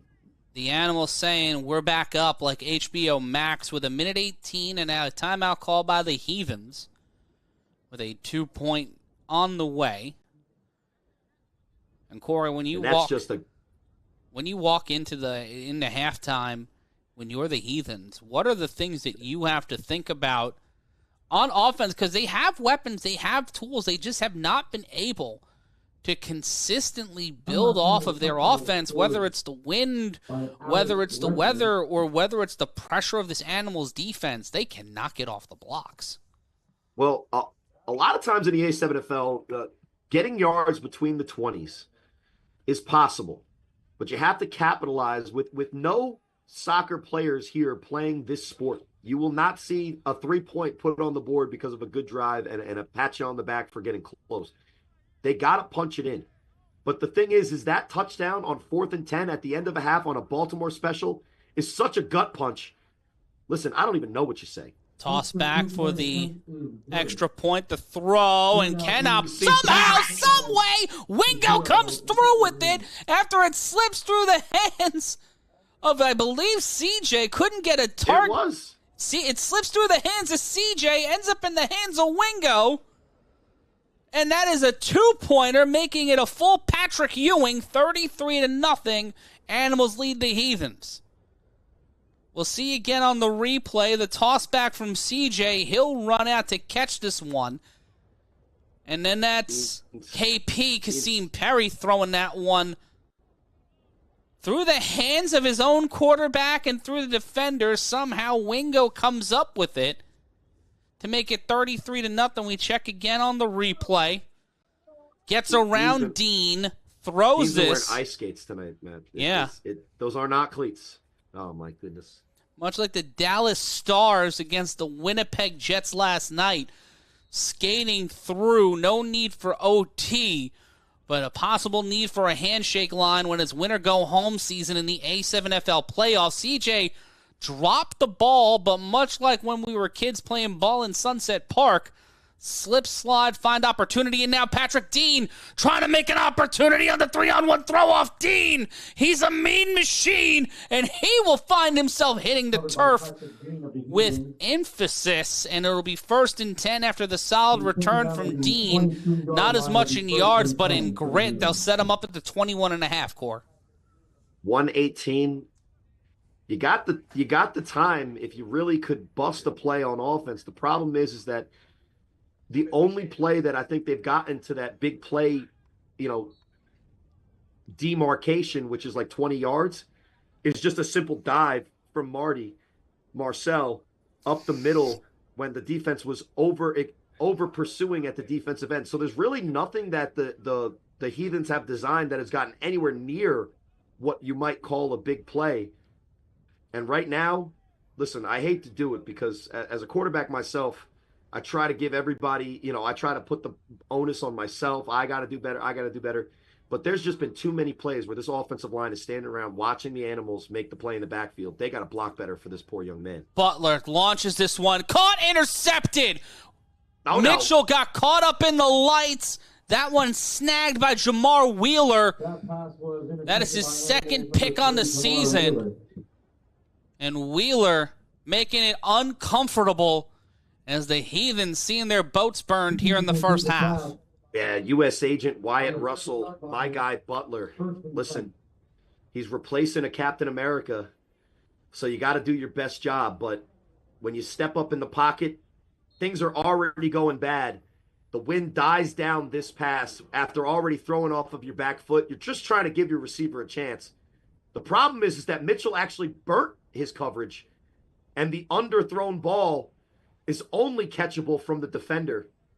That's the risk you take when you got a minute 18 and you're trying to score on a big play, but throwing into 25-mile-an-hour winds, really all you're doing is just throwing to the Animals, giving them an opportunity to put up 40. And now it'll be Isaiah Gonzalez in at quarterback. Gonzalez will run it. The tight end and defensive back turning himself into a mean machine as he drives inside the 20 for a first down. And Corey, live. This is starting to remind me of not the Trenton BIC, but the crosstown rivals of the Animals, those 50-boy era Patterson U teams when they would let Booby spin. And a little bit of help there from KP. I'm not going to McNulty, but... Yeah, well... Listen, you got to bring that man down. And when he's playing tight end and has the ball in the open field, he's doing the same thing. But there's still tons of time left in this half. They let it get down to 28. Call him Josh Alexander because IG Live is a walking weapon. And he makes the throw to Diaz. Touchdown, Animals. Don't go into the water, me boy. Don't go into the water, me boy. Touchdown, Silk City. And Manny Diaz has been waiting for that touchdown. And who had it on the bingo card that it would be the tight end, IG Live, throwing a great pass with the wind at his back, off balance? And it's our first thick boy tutty of the game, Gonzalez to Diaz. That does not qualify. He's a tight end. Bro, do I get points for dad bod scoring? Yes. For thick boy touchdowns? Well, that's a part of the aggregate. Like I can't go into the full mathematical ratio. Cole developed an algorithm. That falls into the algorithm. Is it AI? Is this another thing that we could blame on AI? Allen Iverson had nothing to do with this. The snap, Gonzalez with time, throws it, and cannot make the play there. But a solid throw, looking for a call or some help. All right, well, that's splayed out. And folks, if you want to unlock the potential of your content the way we do every week when Corey and I turn the mics on and decide to disassociate on live television, utilize the interactive AI video power of Scene. That's SEEN. Or scan the QR code now. See it in action on a7fl.tv with shoppable prompts and more ways to monetize your content and help you find solutions. Go to the people at Scene. Scan the QR code right now. Matt Ryan, Corey Hammond here with you in the latter portion of our first half. Coming up in about an hour and 40 minutes, it'll be the Renegades taking on the Crush. Keno Thomas and company made a visit to the boardwalk down shore this past weekend. And we'll see if they come out of here with the giant stuffed teddy bear known as a second-round berth in the A7FL playoffs. Right now, the Heathens and James Mitchell looking to fight for theirs on an untimed down. James Mitchell gets past one defender, gets past the second level. Can he get past the third? He gets to the 49. Hair is part of the uniform and certainly got the uniform used there. 1st and 10 for the for the Heathens. That's their best scoring opportunity right there. James Mitchell makes the first man miss, and then he's on the sideline. He does the hesitation move, trying to break free. Credit the Animals for keeping that from being 6, because an untimed opportunity at breaking that 0 for the Heathens might have been their best chance to end this half. And with the wind in their face, great move from Will Mitchell there. Makes both miss. And that's 6. That's a big play. That's a touchdown save and play there. Great defense there, utilizing the rule book, as it were. Hair pulling not legal in any other sport but the A7FL. Yeah, that'd be weird if people were pulling hair in baseball. I don't know the context of how that would work. Hey, pull my hair. Give me a double play. Hey, pull my... Just going over to a referee, going full-blown Memphis heel, and cannot get any of that Memphis heat off the ball, and it will be incomplete. Almost picked off by Spaz, number 0. And it would have been another opportunity to get into the end zone for the Animals. Listen, we've seen approximately 6 quarters of football, and look, BIC took care of business, handled themselves with class and grace and athleticism. But right now, the doesn't Animals really matter are making a point after this week. But the Animals, they look impressive here, and they don't even have to start at quarterback. The throw, that one's caught and then dropped off the hands. I don't know what Momo was looking at his hands for. It wasn't their fault. They're not separate from your body with their own. Their own will. Can't. It could be an idle hand situation. Look, you don't know. You don't know what's under those gloves. Matt, this could be a record-setting first half for the Silk City Animals. I don't know if they've ever gone with a first half in their existence with this wide of a spread. This might be one of the biggest leads in Silk City Animals history at all, let alone halves. This is a statement game without David Tender, and I know David Tender is loving this. We might hear from him tonight on A7 After Dark and trying to turn the lights out in the first half. Can't get anything there. That'll be 4th down in under 2 minutes. If you're wondering why the clock is stopped now in the A7FL at the end of each half, so under 2 minutes in each half, the second quarter and the fourth quarter, the clock will be stopped on an incomplete play or a run out of bounds. It'll be 4th and 10 with 10 seconds left to go, and if I'm the Heathens here, I don't know what I do, but I know that I'm just trying to wind the clock down as quickly as possible. Well, you have to do something that's going to give your guys a chance to make the first down, which is the key. They don't really have timeouts, and with 10 seconds left, down 41-0, you're in that huddle saying, guys, let's just play some football. But as record-setting, and now this is a little bit from the reference, you just said idle hands. As record-setting as it might be for the Animals, we've set the record for money in the jar in the first half, Matt. Well, let's keep adding to it. It's not a long time. It's a good time. And speaking of a good time, the Heathens trying to have a good time on offense, but another pocket interception tossed back. He wasn't touched. Is it a live ball, or will they just call it here, and they will call it dead? They will call it the half. I'm not sure, and I don't know why Kenny Stansberry is on the field. What are you doing? You played for BIC. Well, he also is head of security and chief principal balloon doggy artist. And he was going to do artisanal balloon dogs at halftime. Nice move here, and if there's no wind, maybe he has a chance. But he gets the ball out there. That was to Sharp, and Sharp just, that hit the ground. He touches him. Yeah, and also it hit the ground. Even if it's a catch, he touches him. Yeah. And that'll be the half, Matt. At halftime, it is a lot to a little. We'll let you know how we got here after the break. It's the A7FL playoffs. Stay right where you are.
Don't you wish you ran to Silk City Animals right now? Like, think about it for a second. You're sitting on your couch, you're watching the A7FL games of the week, and you're like, man, I really wish I could hold up the A7FL championship. I wish I could bring this kind of football, this kind of firepower to my city. Well, friends, if you're looking at the screen, you already know what I'm going to tell you. Head on over to a7fl.com/owners. That's a7fl.com/owners. Sign up today for more information on how you can bring your team to your town. Matt Ryan joined alongside Corey Hammond. And Corey, I don't know if this is a coronation or a defenestration as the Silk City Animals lead 41-0 at halftime. It is rare, even with David Tender behind center for the Animals, that we've seen this amount of emphatic offense and also a dominant defensive performance so far. One, if not technically two picks on the day, one of them from Jamar Wheeler, and just this defense really humming. What are your thoughts heading into the second half? Last year, Matt, the Animals team, and shout out to the Santista Brown brothers, but the Animals team last year was not prepared to be a championship contender. It's funny, the Animals last year, guys, they set a record by losing 2 playoff games in one playoff go of it. And that's a record that will never be broken. But last year's Animals teams was David Tender, Manny Diaz, Divine Epps playing above their station and making games competitive even against the top echelon of the league. Guys, that was last year. So far in this year's playoffs, almost as if to make up for last year's playoffs, no David Tender, and yet they look like one of the best teams in the entire country. So it's been a huge leap from year one, where they're building, where they have parts, where they look fun, they're marketable. They're not just marketable, Matt. They're a well-built team, offensively, defensively. Their backup quarterback is executing to the tune of 41-0 in the first round of the playoffs. And right now, they look like a championship contender if I've ever seen them. Well, let's see what we've been talking about here. Let's go to the highlights of a caustic first half. And Corey Hammond, we saw David Tender in the game throwing the ball before the start. He said he wasn't playing. There was a lot of conversation. Will he? Won't he? It felt like a Nora Ephron movie. We were just waiting to see if they got together or not. I'll throw $1 in the jar. But here are the highlights, and it starts with a fumble on the first toss of the day. The Heathens would keep the ball, but not what you would want. It would turn into a 3-and-out, and then CJ in the stead of Tender, just showing that level of grit and intensity that a veteran quarterback in this league has to have. And then Omari Thomas.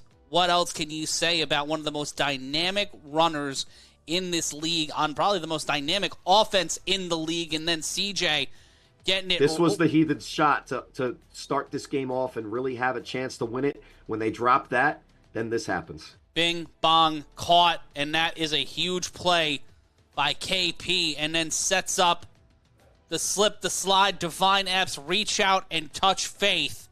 He finds himself into the end zone in a mode known as Depeche, and the Santisteban brothers keeping it tight, and so does CJ as he runs it in on the extra point, does the Jordan pose with a little bit of the flop to make it 7-0, a little bit of the bachata, and it cleans the shoes off. And Corey, this Animals offense has been clean all afternoon.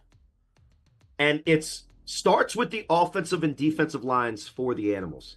Last year, we can't argue that there was a better group of skill position players that the Animals showed with guys like Quani Morgan, Manny Diaz. Now they add IG at tight end, KP out there to be the second wide receiver.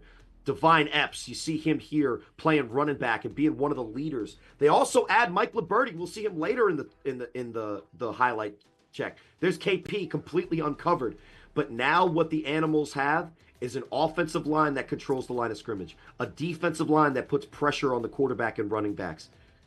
They've become, in one season, they've built from being a fun team to a team that nobody wants to play against.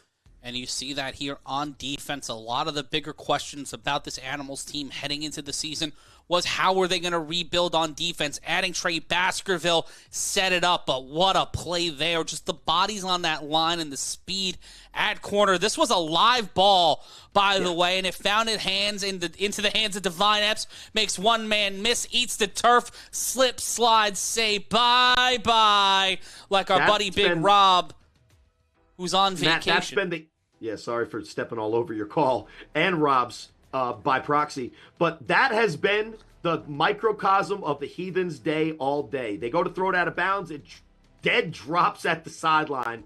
They let up the touchdown, and then Divine Epps go head top on the much taller Mitchell. What a grab. And in the second quarter, more of the same for this Heathens offense. They would see Marcel Nelson to the apartments. Marty Marcel. Give me the ball. The quiet storm making its way down the field to get the first down. But that was the biggest rush and the biggest play of the day so far for the Heathens. But here's Mike Liberti, guy who's been on former Hawk, former member of the Snow Tribe. He has been moving hard on this Animals offense and defense all season. Another quick play to Manny Diaz as this offense found its rhythm, and it's built on Divine Epps and Omari Thomas today. Just those quick screens, those quick handoffs. Another touchdown for Divine Epps so far today. Somewhere Trent Richardson from Alabama is looking on with pride because this Skirter, right here. Ooh.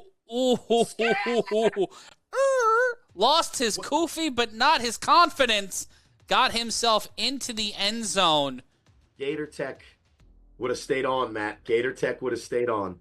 The Gator Tech would have stayed on, and Mitchell tried to stay on here, stay in bounds, but he gets knocked out by the water boy, saying a little bit of H2O. Here we go. Another almost catastrophe for this Heathens offense. As with a minute 25, it was 25-0, but then, or 27-0, the Animals decided, you know what, the scoreboard looked a little bit lonely. They tried to get the Animals scoreboard some more brothers and sisters. And they did that here on that toss to 0. Booby Miles in A7 on the Baltimore special here. If you go to a7fl.com/chat, Booby Miles saying he's going to QB for the Animals in the second half. We'll find out if that's true on the other side of this. But it was 33-0. The extra point, somehow, some way, it literally slips and slides. And speaking of slipping and sliding, here was the play. Mitchell slips, and then another slide for the Animals defense. Wheeler on the interception. And then Isaiah Gonzalez, the walking weapon, IG Live, coming in with full effect, just going full Otto Graham, the rambling man, not from Grambling, just running downfield. And then the next play with 25 seconds left to go. Off the back foot, gets it right over to Manny Diaz. His impressive season in the end zone continues. And Corey, this offense is humming. It feels like the 2021 Patterson U right now in just the way they are controlling the pace of game. And when we return on the A7FL playoffs, will Booby Miles make it in time? Will the man in the yellow hat get out of the lift? Will we have stats? Will we have scores? You got to find out next.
Drop a comment.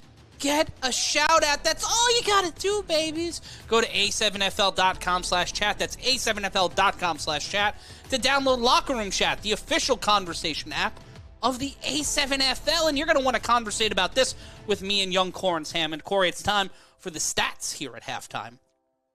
65 total yards for the Heathens, 299 for the Silk City Animals. And I'm asking a question in the chat.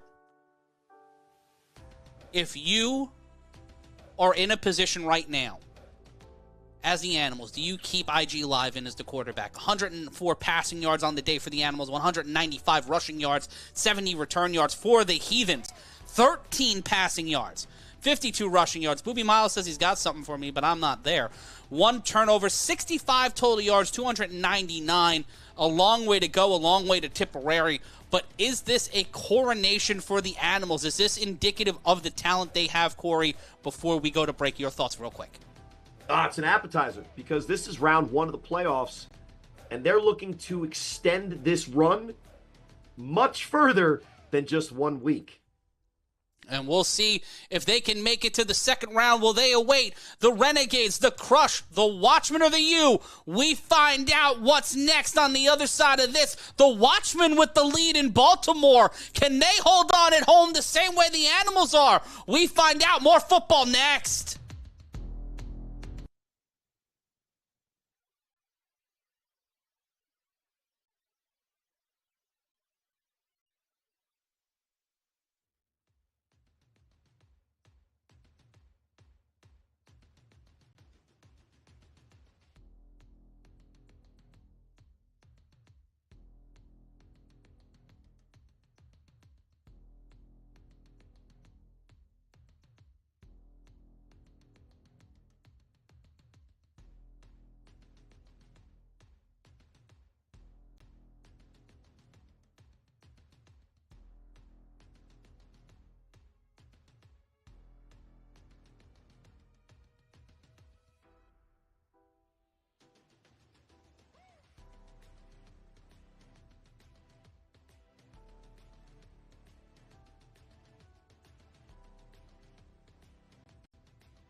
We're back live here on the A7FL playoffs on DAZN and A7FL.tv.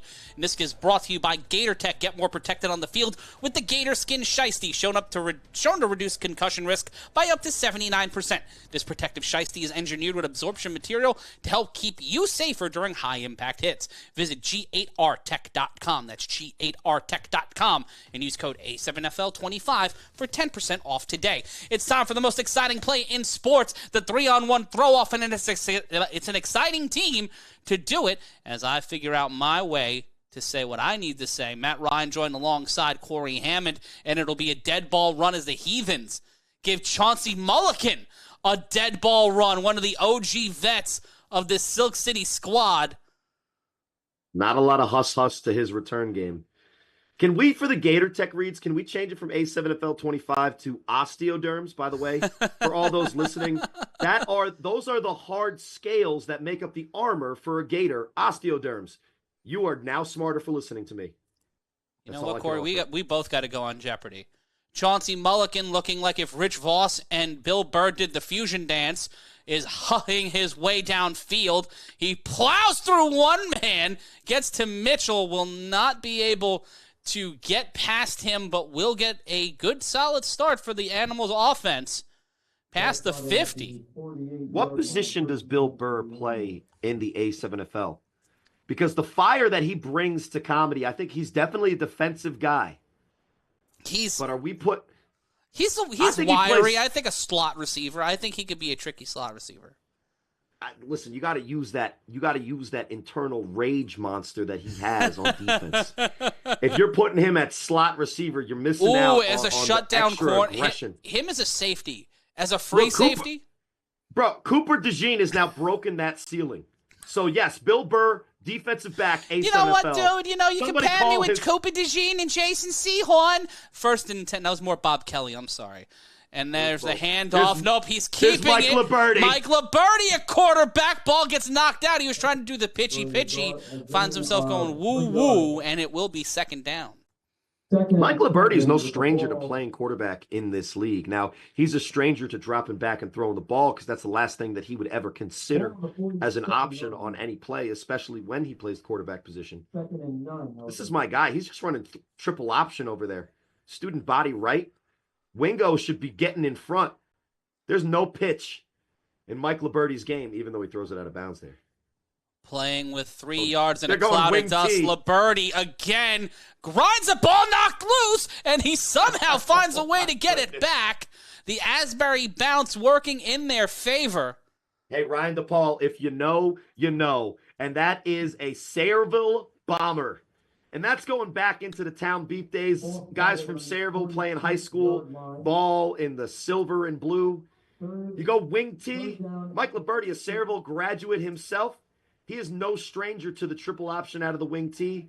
But listen, if you're going to hold the ball like a loaf of bread, you're going to do us all dirty as former Bombers. So is Ryan DePaul, call down to the field and fix that immediately. So the Snow Tribe offense has now been co-opted by the Animals. So we call this animal style. CJ back in the game. That's the a whole snap on thing. 3rd and 7. Breaks through the pixels, downstream, caught, and here is Manny Diaz making it look easy. The doctor is in with the handles, bing bang, touchdown, Silk City. And that's how you throw a deep pass into the wind. The coverage is giving the underneath throw. So you put the ball in the air, you have a wide receiver in Manny Diaz that can adjust to it, stops, sees immediately it's not going to get there. This is a great back shoulder type of fade route. And with the wind in your face, this is exactly where you want to place the ball. Makes the adjustment, makes the catch, and the only person there to threaten the tackle is his teammate Mike Liberty, who's there to play buddy and high-five him in the end zone. Maybe give him the love lift us Look at up that where pocket. we belong. Plenty of time there for CJ to read the defense, make his decision. Oof. That's the difference I've seen so far in these 2 seasons. David Tender, a lot of times, is avoiding the pressure, throwing off his back foot, and at least today in the first round of the playoffs, the offensive line has been dominant for the Animals. Going for 2, and that one through the hands of Wingo. It will be 47-0 with 11:26 and counting in our 3rd. Matt Ryan joined alongside Corey Hammond, as said earlier, the Watchman, with a slight lead over the Patterson U in Baltimore. That game is a huge game for both organizations looking to continue their run as contenders in this league. A loss in the first round may be the end of 2 great organizations' runs in the A7FL. And if you're wondering, why isn't the A7FL in my city? Why is it not in my town? Whether you're in Brooklyn, Bangor, Portland, whichever Portland you want, Texas, Atlanta, Florida, wherever, we want you to be a part of the party. Go to a7fl.com/owners. That's a7fl.com/owners for more information on how you can bring your team to our league in your town today. And if you're wondering that, Matt, if you're one of these fans watching in one of those states and cities, stop pointing the pointer finger and point the thumb. There's no reason other than yourself that it's not in your town with your team and Dan Giesling thinking that your quarterback is marketable. Exactly. And it will be LaPera, the other person who is he actually came second. He actually won the Animals annual Bill Burr lookalike contest. He won because he looks like 1994 sitcom Bill Burr, and that one will not make the requisite distance. And Mulligan came in second, as we said earlier, because he's the fusion dance of Rich Voss and Bill Burr. Matt Ryan joined alongside Corey Hammond on the A7FL Games of the Week. Coming up live at 4 p.m. Eastern, 1 Pacific, it will be the A7FL playoffs continuing right here on A7FL.TV and DAZN, but we'll be joined on Fox Soul, Triller TV Plus, Fight 24/7, and Rastaman Flosh, a.k.a. Charles Sharp Jr., new dad. He actually just had his, I believe, his first child fairly recently, so congratulations to the Sharp family on that. And he will return it here. The father, actually, the founding father of the Virginia Heathens, looking to shine a light on his club here, as he Takes will it in his own return it. hands on the 3-on-1 return. He gets past one level of defender, and the former Watchman will watch himself get sent to the Silk City sideline. And with 9:05 left to go, it'll be the Heathens offense taking its time back onto the field. 49-yard line. That's a good return. One of the better plays for the Heathens. They asked their captain to do it for them, and that's a good return. And also, by the way, we saw on the lead up to that return, his dreads are 1-0 to hair ties as well. Dreads undefeated to the hair tie. I got to go look for maybe a clip or something. As someone who's got tensile hair like steel, I've broken my fair share of hair ties. So I get it. I know the struggle.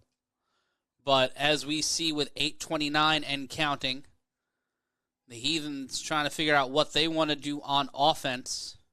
Gonzalez out there on defense alongside Baskerville. Listen, it's not that long ago that I was in a similar situation with my Hawks at 10 a.m. in the first game against BIC, and we went to the half. It was, I believe, 31-0. The game ended, I believe it was 38-12. Look, if you're the Heathens, you got two choices. Quit, and it is what it is. Just quit, or you fight back. And 47-0, there's a lot they're going to have to do if they want any chance to win this game. But you start with the first drive on offense. Now, their defense just let up an easy touchdown again. But with their ball on offense, they just got to go out there and play a little bit of football, have some fun, have some heart, and fight against this Animals defense. 1st and 10 to toss. Baskerville knocks the ball loose. That's picked up by Baskerville. And the Hound off the edge once again, making it work. The man who drives exotic cars gets speedy again. The Animals with the lead and the ball after a strip on 1st down. Well, and I don't know what you're supposed to do. If you call a toss, the one guy that you have to block on this play is the guy who's lined up in a position to swat the pitch. Trey Baskerville is one of my nemesises, Matt, in this league. Nemesis, A-O, or there's an X, I think, at the end. Nemeso, A-U-X. Oh, man. I'm sick right now because there's two guys that are supposed to squash him with a crack block from Momo. 77's supposed to get in front. Nobody's quick enough. That's a great jump. That's a great play. Exactly. He doesn't even have to do the dance. Exactly what you want if you're a defensive coordinator, and we get the snap zoom again. Recovered by the Animals. It'll be 1st and 10. There's two Heathens that are responsible for making this impossible for Trey Baskerville to execute. And neither one does anything to impede him from making contact. He saloon-doored them on 1st and 10. CJ steps up, throws underneath, caught by Wingo. Will be a moderate gain, and it will be 2nd and maybe 8. Now, the Heathens have decided that as a defensive pressure, they're going to try to pin CJ back in the pocket. But what he's been able to do as a veteran quarterback is he steps up, finds the seam in the middle, and releases the ball before he gets to the line of scrimmage. So that's just good veteran quarterback play. Again, they're going into the wind. And Matt, full disclosure, looking to end this game early, up 47-0. Look at the Virginia Heathens want to be able to have an opportunity at a 4th quarter in this game. They better start figuring something out. With Semisonic lingering in the speakers. An opportunity here for the Animals, and they will get to the 35. 3rd down and 4. And it'll be 3rd and 4 after the carry. Looks like 6. Former Boston Omega moving William up Dudley. in the world. Had 3 touchdowns for me for Boston. That was a rough year. Well, he has found new life after being an Omega man. Has transubstantiated into an animal and was hoping to find a way out of there. 3rd and The 3rd and 5. 5. Little Shift. The snap. Johnson throws to the sideline. That is swatted, and it'll be 4th down. It's a good play defensively. And the defensive pressure has been close to CJ on a lot of those dropbacks. There, they finally get their hands on the ball and stop the timing route. I don't know what Manny Diaz is upset about. There's nothing the quarterback can do there. You just need a little bit of a better seal on that edge. But on 4th and 5, why not for the Animals, who have dominated this game in every aspect? Defense, special teams, and especially on the offensive side. The snap on 4th CJ. and 5. CJ throws it up, caught, flag, but that'll be a 1st down if they keep it there. That's Diaz on the reception. And I don't know what the call is, but again, it's on number, I believe it's on number 2, Michael Freeman. Well, again, into the wind, the throw isn't going to be a downfield run past the defender and lead him. But even a pass interference on this back shoulder throw into the wind can't stop Manny Diaz. Plants on a dime, adjusts, gets his body in front of the defender, and makes a play for his quarterback. 1st and goal again for the Animals. 4:08 remains in this 3rd quarter. Matt Ryan joined alongside Corey Hammond. You got to love that CJ was able to arm wrestle for the chance to play quarterback back from all these guys. You got guys in the locker room chat, acenfl.com/chat, saying I'm playing quarterback for the Animals. The snap, the handoff. CJ keeps it, throws, caught, touchdown, Silk City. One more time. It's Manny Diaz making his way to the end zone. Cut to this camera. Do not encourage this childish behavior. It's 53-0, Manny Diaz. We know you scored. We don't want to see your face in that Zoom cam. Show Brian Santistefan. He's been well behaved. Well, Act like you've been there before. You set the record. I mean, come on. And just right into his hip pocket. Good route. You see the separation there. The whole defense freezes on a pretty good play action. When CJ puts the ball behind his back, the Heathens, they turn around like it's a magic trick to a 3-year-old. I do that to my toddlers all the time. You make the gummy bear disappear in their ear. They're very concerned at first. I can go for some gummy bears right now. Haribo. But not a sponsor, but just let's be clear. Another touchdown from CJ. 53-0 your score, and they will be going for the extra point. Gonzalez will be back in there at quarterback for the extra point. And I have talked to guys around the league. A throw from a relatively larger man does not technically count as a thick boy touchdown. You have to, with your extra weight, cross the goal line to be considered.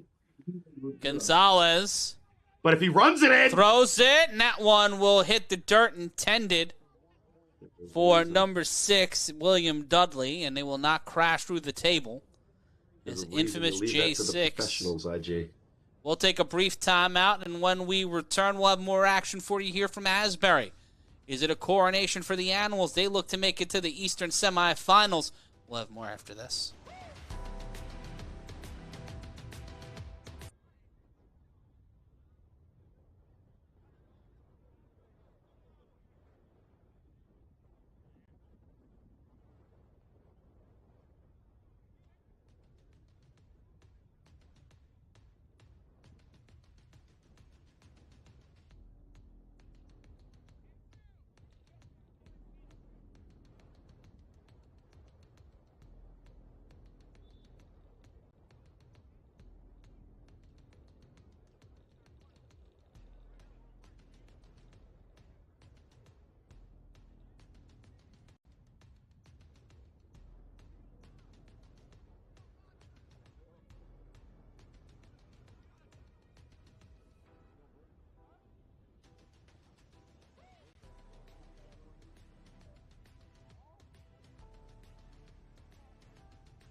Make sure you lock yourself into the future of video with interactive prompts and more from our friends over at Scene. Scan the QR code or go to SEEN.com. That's SEEN.com.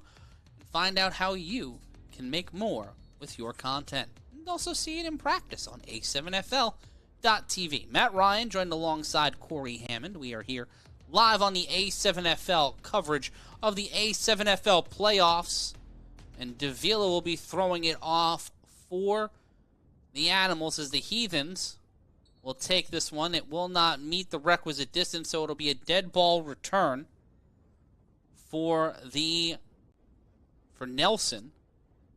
Marcel Nelson, a.k.a. to the apartments, a.k.a. Marty Marcel. A.k.a. he's talking late night here in Virginia. The Quiet Storm, Marcel Nelson looking to strike. He's also a fireman. Oh, wow. Looking to climb the ladder.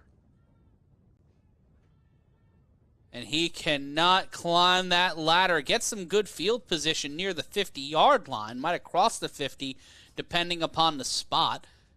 And it hasn't been an issue of field position so far for the Virginia Heathens, Corey. It's been the wind. It's been missing Ryan Burroughs, a quarterback. And this Animals defense has been persistent and pernicious all afternoon. A lot of the A7FL comes down to momentum. And when you're playing a playoff game, especially when you're the Heathens and you're the underdog and you're facing an Animals team that is rallying around whoever is playing quarterback, because I think the Animals are sick and tired of hearing that their team is David Tender or nothing. And they've proven today that there's a lot of guys on their roster that are going to become household names by the end of this playoff. And they've taken it personally to the Heathens, making their day miserable. The snap, in trouble, ball knocked loose, and that one will be picked up by the Animals one more time. As that ball goes for a ride like MVC2. And it's number 99 picking that one up. Jory Woolfolk. And they will call that play dead. They call it an incomplete play. He made the attempt after Baskerville forced him underneath. He climbed the pocket, kind of pitched it out on a play that, I've tried. When you're facing Trey Baskerville, you're just trying to get the ball out of your hands and into one of your playmakers. But really a credit to the Animals defense for how stressed out they've made every one of these Heathens players all game. 2nd and 10, under a minute to go in the third. To throw underneath, that's caught. Gets to the first down marker, and that's number 24 on the reception, Anthony Holbert. And it will be 1st and 10 with 35 left to go in the third for the Heathens. They slipped the tight end out, and if you're going to get a fast rush and quick pressure, you might as well send the additional man that's eligible out. They find him quickly, get the first down.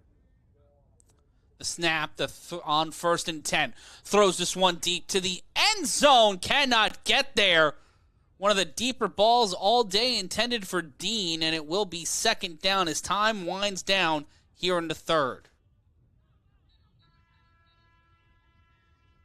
At the end of the third quarter, we are at the end of the third, 53-0 your score, and that one will be the end of this broadcast. Well, at the end of this one, at the end of 3, we will call this ball game with the Animals moving on to the second round, 53-0, your final score.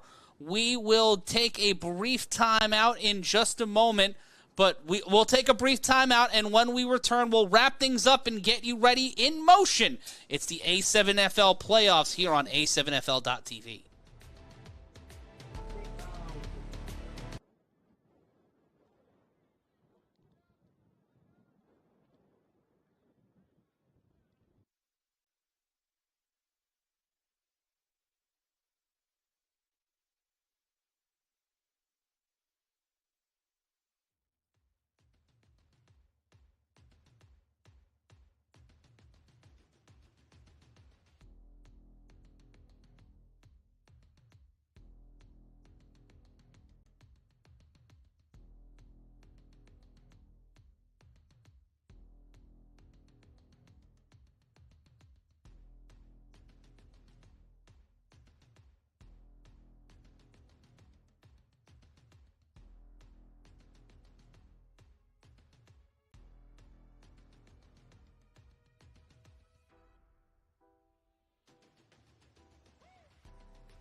We're back here on the A7FL playoffs on A7FL.tv. I'm Matt Ryan, joined alongside Corey Hammond, and we'll run you through the stats.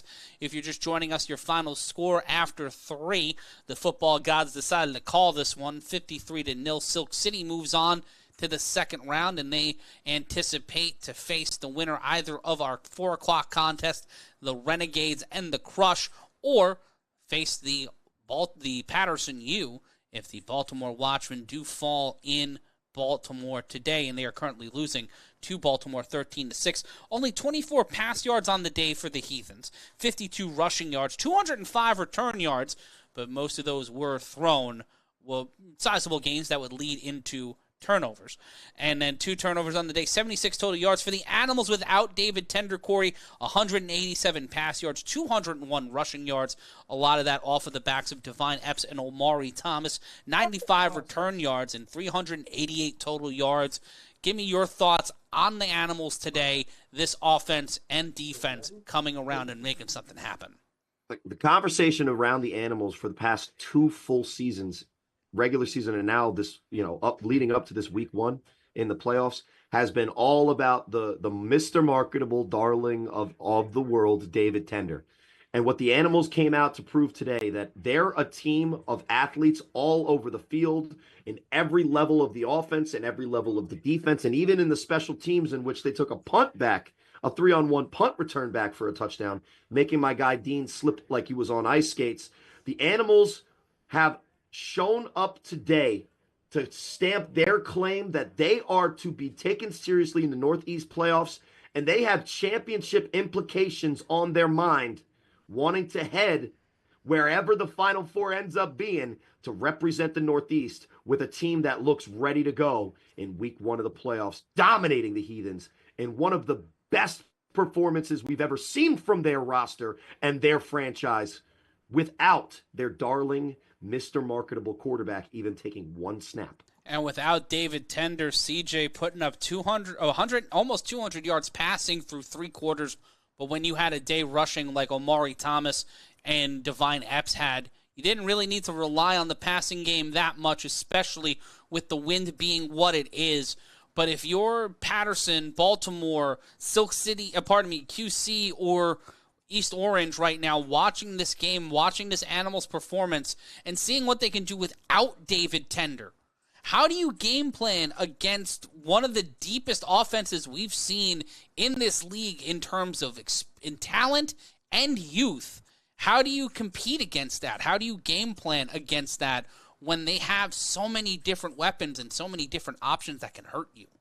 Well, and it's tough, and what it makes you as the Animals do is play honest football. You can't force the ball to Quani Morgan anymore or Manny Diaz. You have to take what the defense gives you, and if it's going to really come down to the matchup that they have in the second round and who gets the tough draw of playing the Animals to see how they're going to try to match up one-on-one in this 7-on-7 league that really emphasizes those one-on-one matchups. Today, at least, no one was up to the task for the Heathens to stand up one-on-one to almost any of the playmakers from the Silk City Animals. And to get you ready for our 4 o'clock game, we're going to take a brief timeout, and when we return, we'll get things in motion with our look at the A7FL playoffs. We'll preview what's coming up, what's next on the other side of this break. It's the A7FL playoffs here on... Actually, you know what? We'll just give it to you now. We're just going to bring you the party right here, right now. It's time for some A7FL in motion. We'll see you at 4 o'clock for Renegades and Crush.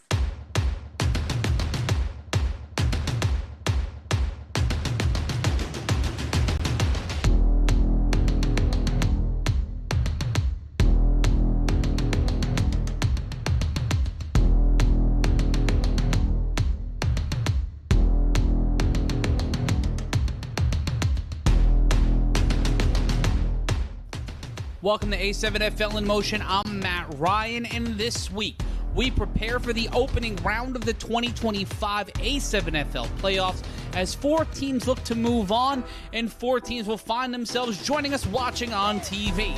In this half hour, we will get you prepared for the Watchmen's battle with the Patterson U in Baltimore as the U travel as a bottom 5 seed for the first time in modern A7FL history. The Virginia Heathens travel up to Asbury Park to face the Animals, who rely on Chris Johnson one more week to prepare David Tender for what may come after Memorial Day.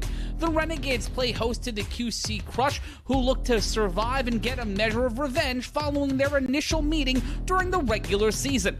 Plus a look at the Hawks in the BIC and an update of what's going on out west. But before we get things in motion, we've got to head down to Baltimore as John Gauze and the Watchmen in the 3 seed face off against the number 6 seed Patterson U this week in Baltimore to throw off the A7FL playoffs. When looking at this game, we first look at the Watchmen offense. A lot is weighing on who will be the man behind center. Will it be John Gauze Jr.? Will it be Rokeem Chaney as the Watchmen continue their quarterback by committee for the 3rd straight season? For the Watchmen, a loss would extend Baltimore's championship drought to 7 seasons, dating back to when the Baltimore Gators won an all-Baltimore championship back in 2018. 121. So Vikings called the timeout. There's 127 left in the ball game, ladies and gentlemen. Jamel Mason, he could do it. Oh, wow! Wow! Wow! I can't believe it. A storybook ended. I can't believe it. I can't believe it. I can't believe it. I can't believe it, sir. I can't believe it. Oh, my God. I can't believe it, sir. Your thoughts, sir. Great play. Defense wins championship. Wow. Wow, wow, wow. On a team full of A7FL veterans, not only a quarterback, but one of the most dynamic returners in A7FL history, Marcellus Pack, a dominant all-decade player at both tight end and on defense, Nick Mean Machine Mays, and players like Keith Salmon Jr. and Angelo Lewis Jr., who were linchpins in Charm City throughout the 11 seasons of the A7FL. For them, it is championship or bust. Another major factor for Baltimore is a man who, much like Mays and Lewis Jr., spent a fair amount of time in a Patterson U uniform the last few seasons, Carlos Opie Crosland, who in limited action this season for the Watchmen has been an unquantifiable X factor for Baltimore on offense, defense, and even in a pinch at quarterback. For Patterson, it has been 3 seasons since their last appearance in an A7FL championship game, and 4 since Big Rob Fabian retired, with an undefeated Patterson U going back-to-back. And I'm here with the 2021 A7FL champions. I'm joined here with presumptive, and let's be honest, he's going to be MVP of this league. We know how unselfish you are, Huff. I had to fight him to get him to stand here. But tell me how this feels after a great season. It felt good after all the doubters said we couldn't do it, but people don't know we ain't lose a game since 2019. We number 1 in the nation. We with whatever.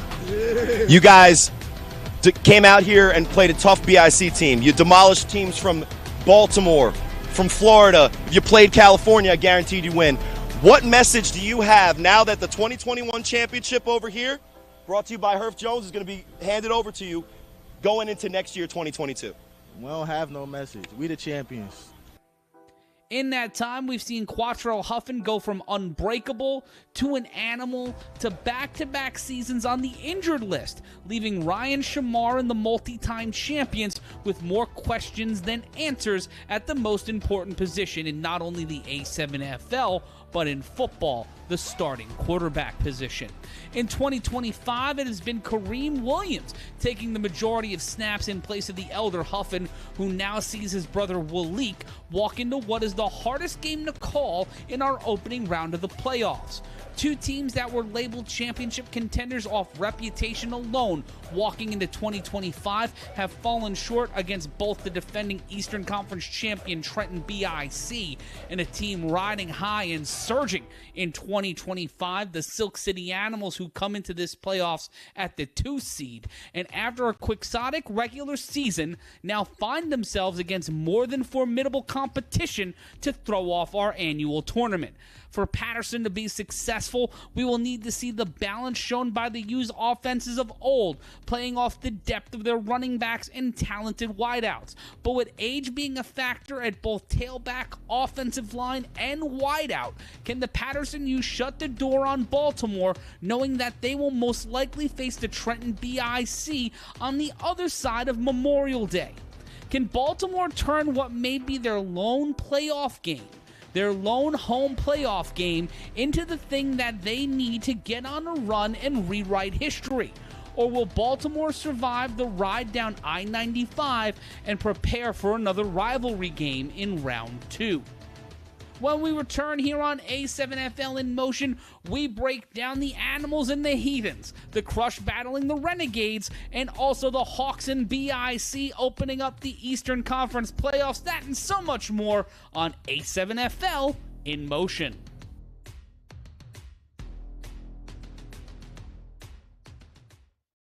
Welcome back to A7FL in Motion. I'm your host, Matt Ryan. No, not that one. The other one. No, not that one. The other one. And this is our look at the opening round of the A7FL's Eastern Conference playoffs, which throw off this Sunday.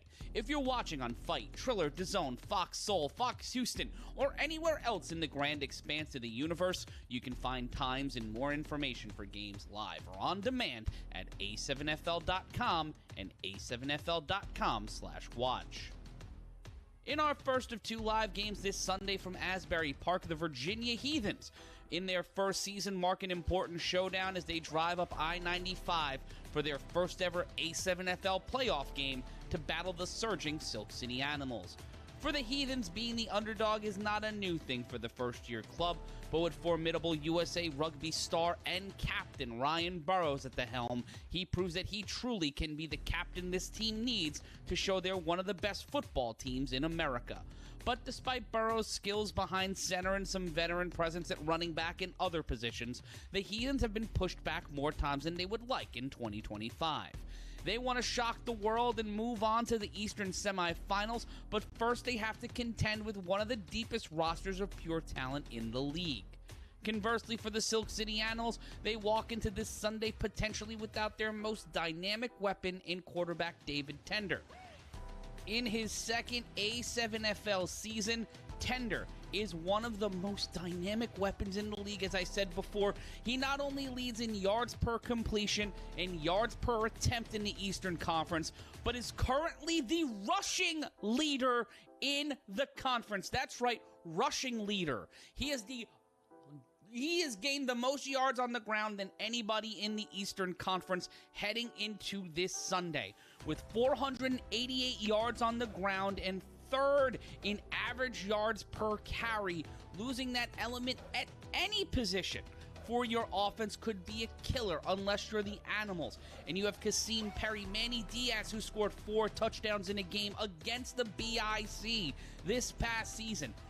Rookie tight end Isaiah Gonzalez, who has been killing it not only as a tight end and a blocker, but also on defense coming off the defensive line. And we'll have more about that defense in a second.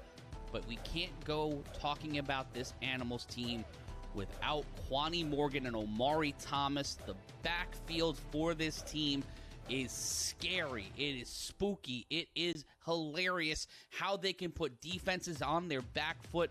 Morgan, in his second season in the A7FL, one of the leading returners this season in the A7FL, and Omari Thomas, a name that, if you've been watching the A7FL, especially Baltimore games the last few seasons, you know how important he was to that Watchman offense, and he has added a spark and a fire and a Baltimore beat to the Silk City Animals offense.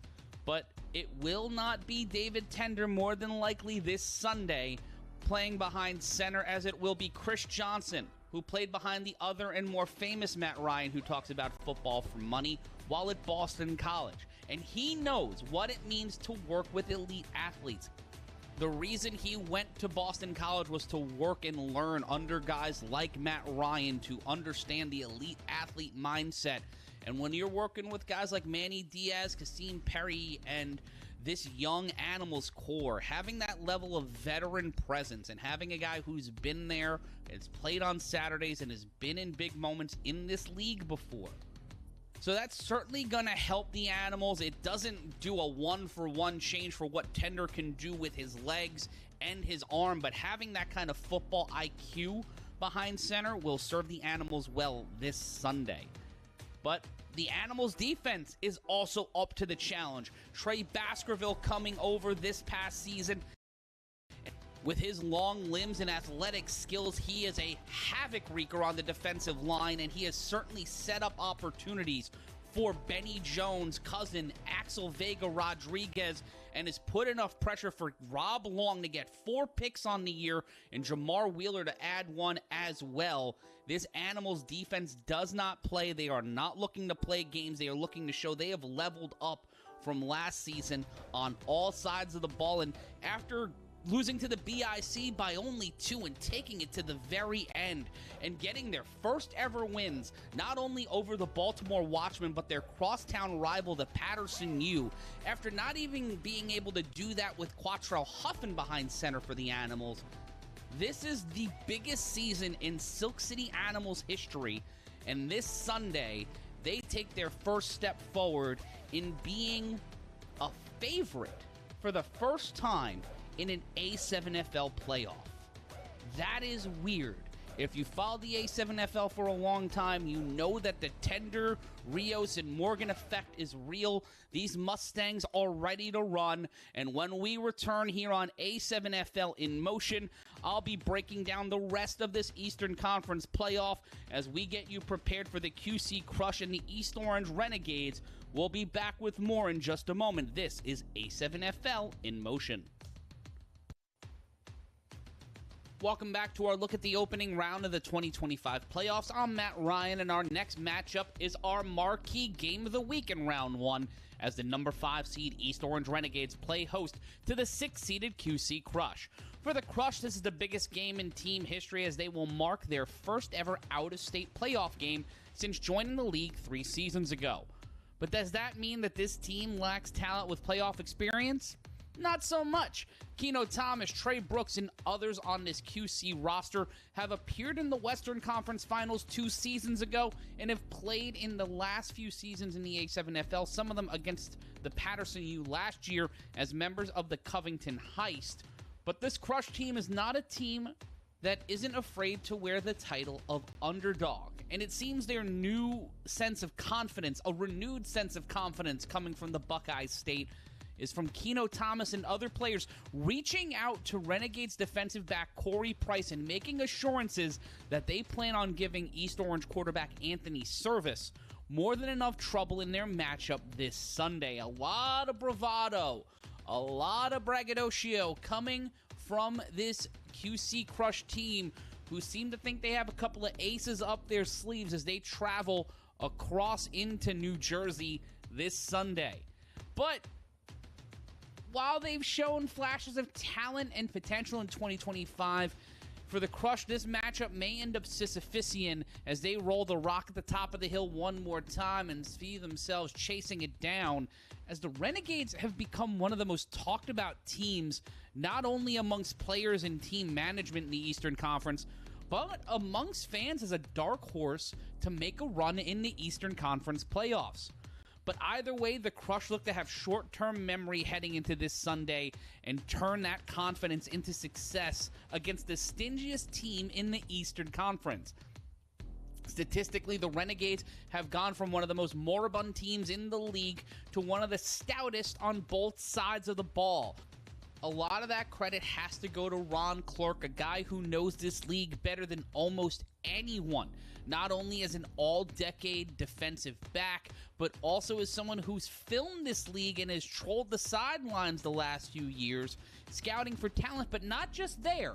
He has spent the last few years filming and working with some of the biggest tournaments in flag football, developing connections with some of the best players in New Jersey and up and down the East Coast, and with Turn Me Up, one of the more elite flag teams in the country, full of dynamic athletes coming over to this Renegades roster. This brings a new level of experience and a new level of weaponry for this team that for the last few years relied primarily on DeAndre Haynes to carry the load for them offensively and defensively. And whether it's first-year quarterback and the man who holds the record for touchdown passes at his alma mater, Western New England, Anthony Service, or Damon Small, who has been a standout on both sides of the ball, whether at defensive end or as wide receiver, slot receiver, running back, this guy has done everything for this Renegades team to make them one of the best in the A7FL. While they're not top 5 in scoring, the Renegades are the 3rd stingiest team in the A7FL and at the top of the Eastern Conference, with the closest team in terms of allowing points have given up 34 more than the Renegades have this season. They are the only team in the Eastern Conference to not give up more than 100 points on the season. So that Renegades defense means business. They hold teams to the letter. So far this season, the only team that has really been able to get a lot of points on them were the Trenton BIC in week 1. They put up 40, but ever since then, the team that's gotten the closest is the Baltimore Watchmen. They only scored 25 in an overtime thriller against the Renegades this past season. You know what? Let's take a look back to how that game ended. Gauze hands it off. He keeps it to throw. Caught! Aubrey Minor with the tutty. Here we go. Gauze with the one-pointer. The pressure rolls out to his right. Can he get there? The throw. He's open. Baltimore wins it. Baltimore wins it in overtime. But the Renegades look to replicate their Week 5 win over the Crush, where Service and Company would allow only one touchdown. Just one. But that one touchdown would make A7FL history. Snap. Thomas launches this one. Caught! First down, Queen City. Oh, keep running. Keep the body running. wasn't He's touched. never touched down. He's keep live. running. Von Hicks, slip, slide from 97 and a half yards away. He was never touched down. That's Crush. a touchdown. Big If you're watching on Fox Soul, DAZN internationally, or Triller TV plus Fight 24/7, you are going to be able to catch this game live at 4 p.m. Eastern, 1 p.m. Pacific, Sunday, May 18th. And if you want to watch A7FL in motion or the A7FL playoffs live or on demand, you can join us at a7fl.com/watch for more information.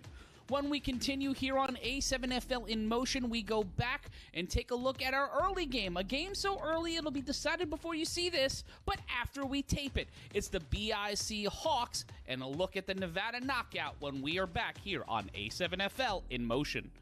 Welcome back to the A7FL in motion playoff preview, and as we end the travels here, we invite you to join us on social media. Search the A7FL on your favorite platform and catch highlights, scores, and more today.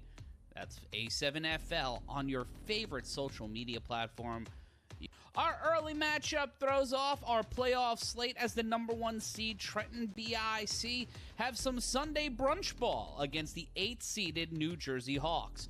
For the BIC, all roads lead back to the championship as the defending Eastern Conference title holders look for redemption following the shocking 2024 A7FL final against the Las Vegas Insomniacs. Walking into the 2025 season, Trenton BIC General Manager Kenny Stansberry went shopping for talent outside New Jersey and had some key pickups in Mark Bagway and Deontay Henderson, but he already had championship ingredients at his disposal. Sterry Codrington, Kason Campbell, and Ashante Worthy have all made cases this season for not only Offensive Player of the Year, but Most Valuable Player, as each man has replicated, if not broken, some version of their own record, including Campbell's 4-touchdown duel with Manny Diaz and the Animals BIC matchup earlier this season, which felt like a presumptive preview of an Eastern Conference final.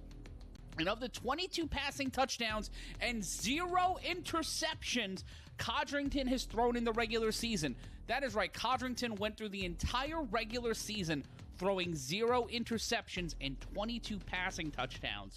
All but 10 of those tutties have gone to Kason Campbell, whose 12 touchdowns on the year made up 40% of his receptions, and Ashante Worthy 38.9% of his receptions have been for touchdowns, right behind Campbell. But even with the homegrown harvest blooming for the BIC, they not only add Bagway and Henderson, who we've yet to see so far this season, they have added DPOY candidate and former DPOY and an all-decade player in Isaac Negron, who alongside a fellow big decade player, Big Mo Ramadan, two guys who have played for the Patterson U last year.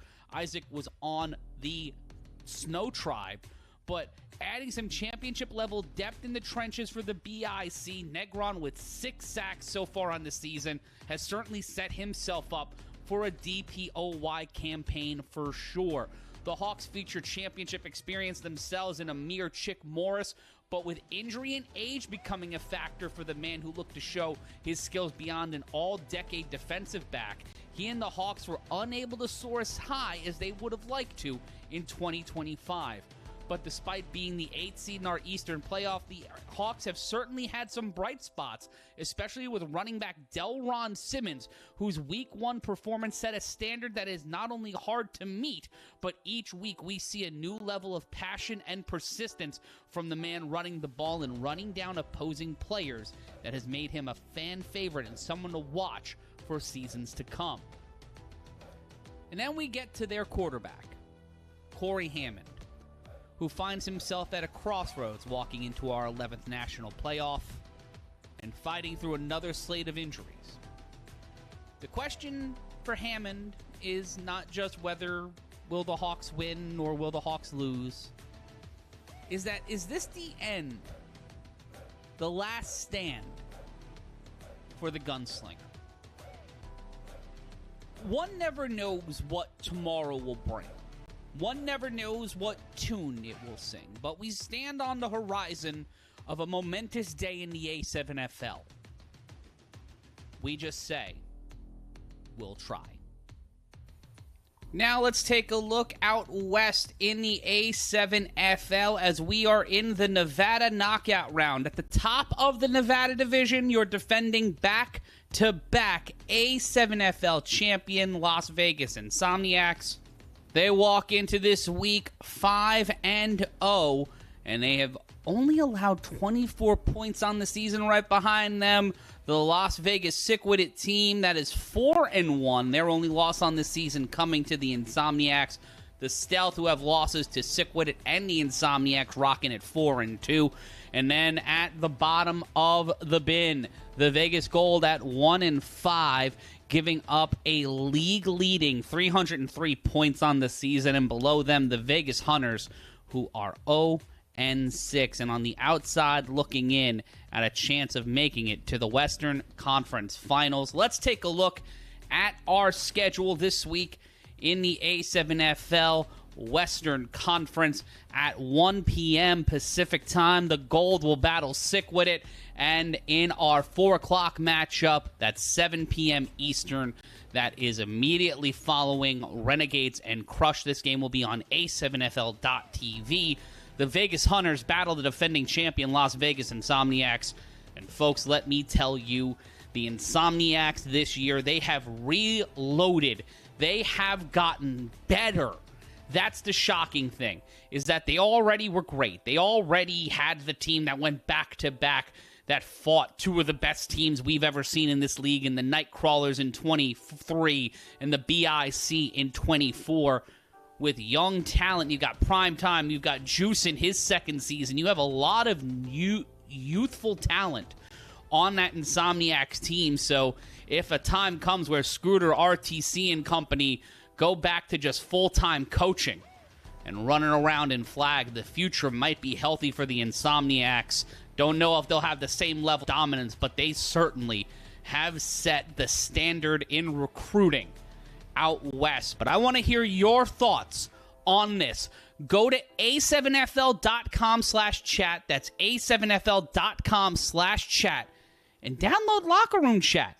Download that today. Join us on a7fl.com/chat. Give us your thoughts on what you think the A7FL Final Four, the Final Four teams, 2 from the West, 2 in the East, are going to be. And also, We want to hear from you on social media. I said it before, and I'm going to say it again. Follow the A7FL on all social media platforms. Just search the A7FL on your favorite platform, whether it's TikTok, Instagram, Facebook, or X. We've got you covered. Head on over right now. And for all of us here at the A7FL, I'm Matt Ryan. We are on the road to the playoffs. Until next time, we'll see you on the field. This has been In Motion.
Now I'm sending it.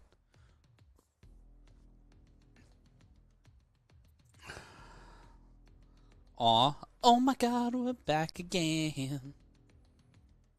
Brothers, sisters, everybody, man.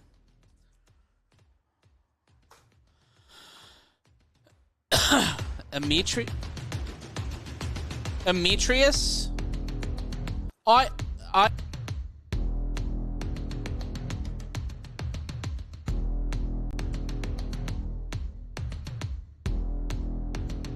I have no idea who you are. Dennis, if you're echoing, I can't tell.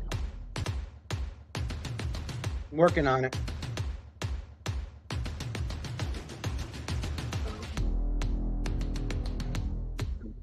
Oh, it's a center problem.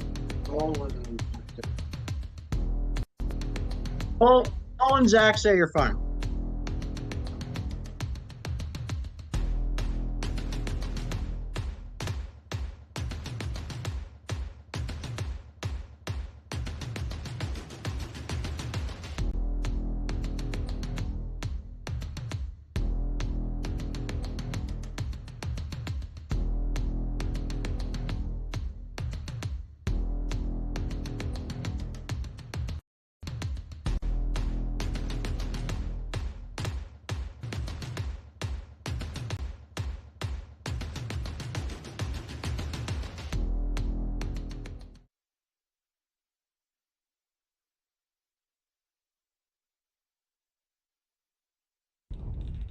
Once again, if anybody lost keys, they up there. If anybody lost keys, they up there.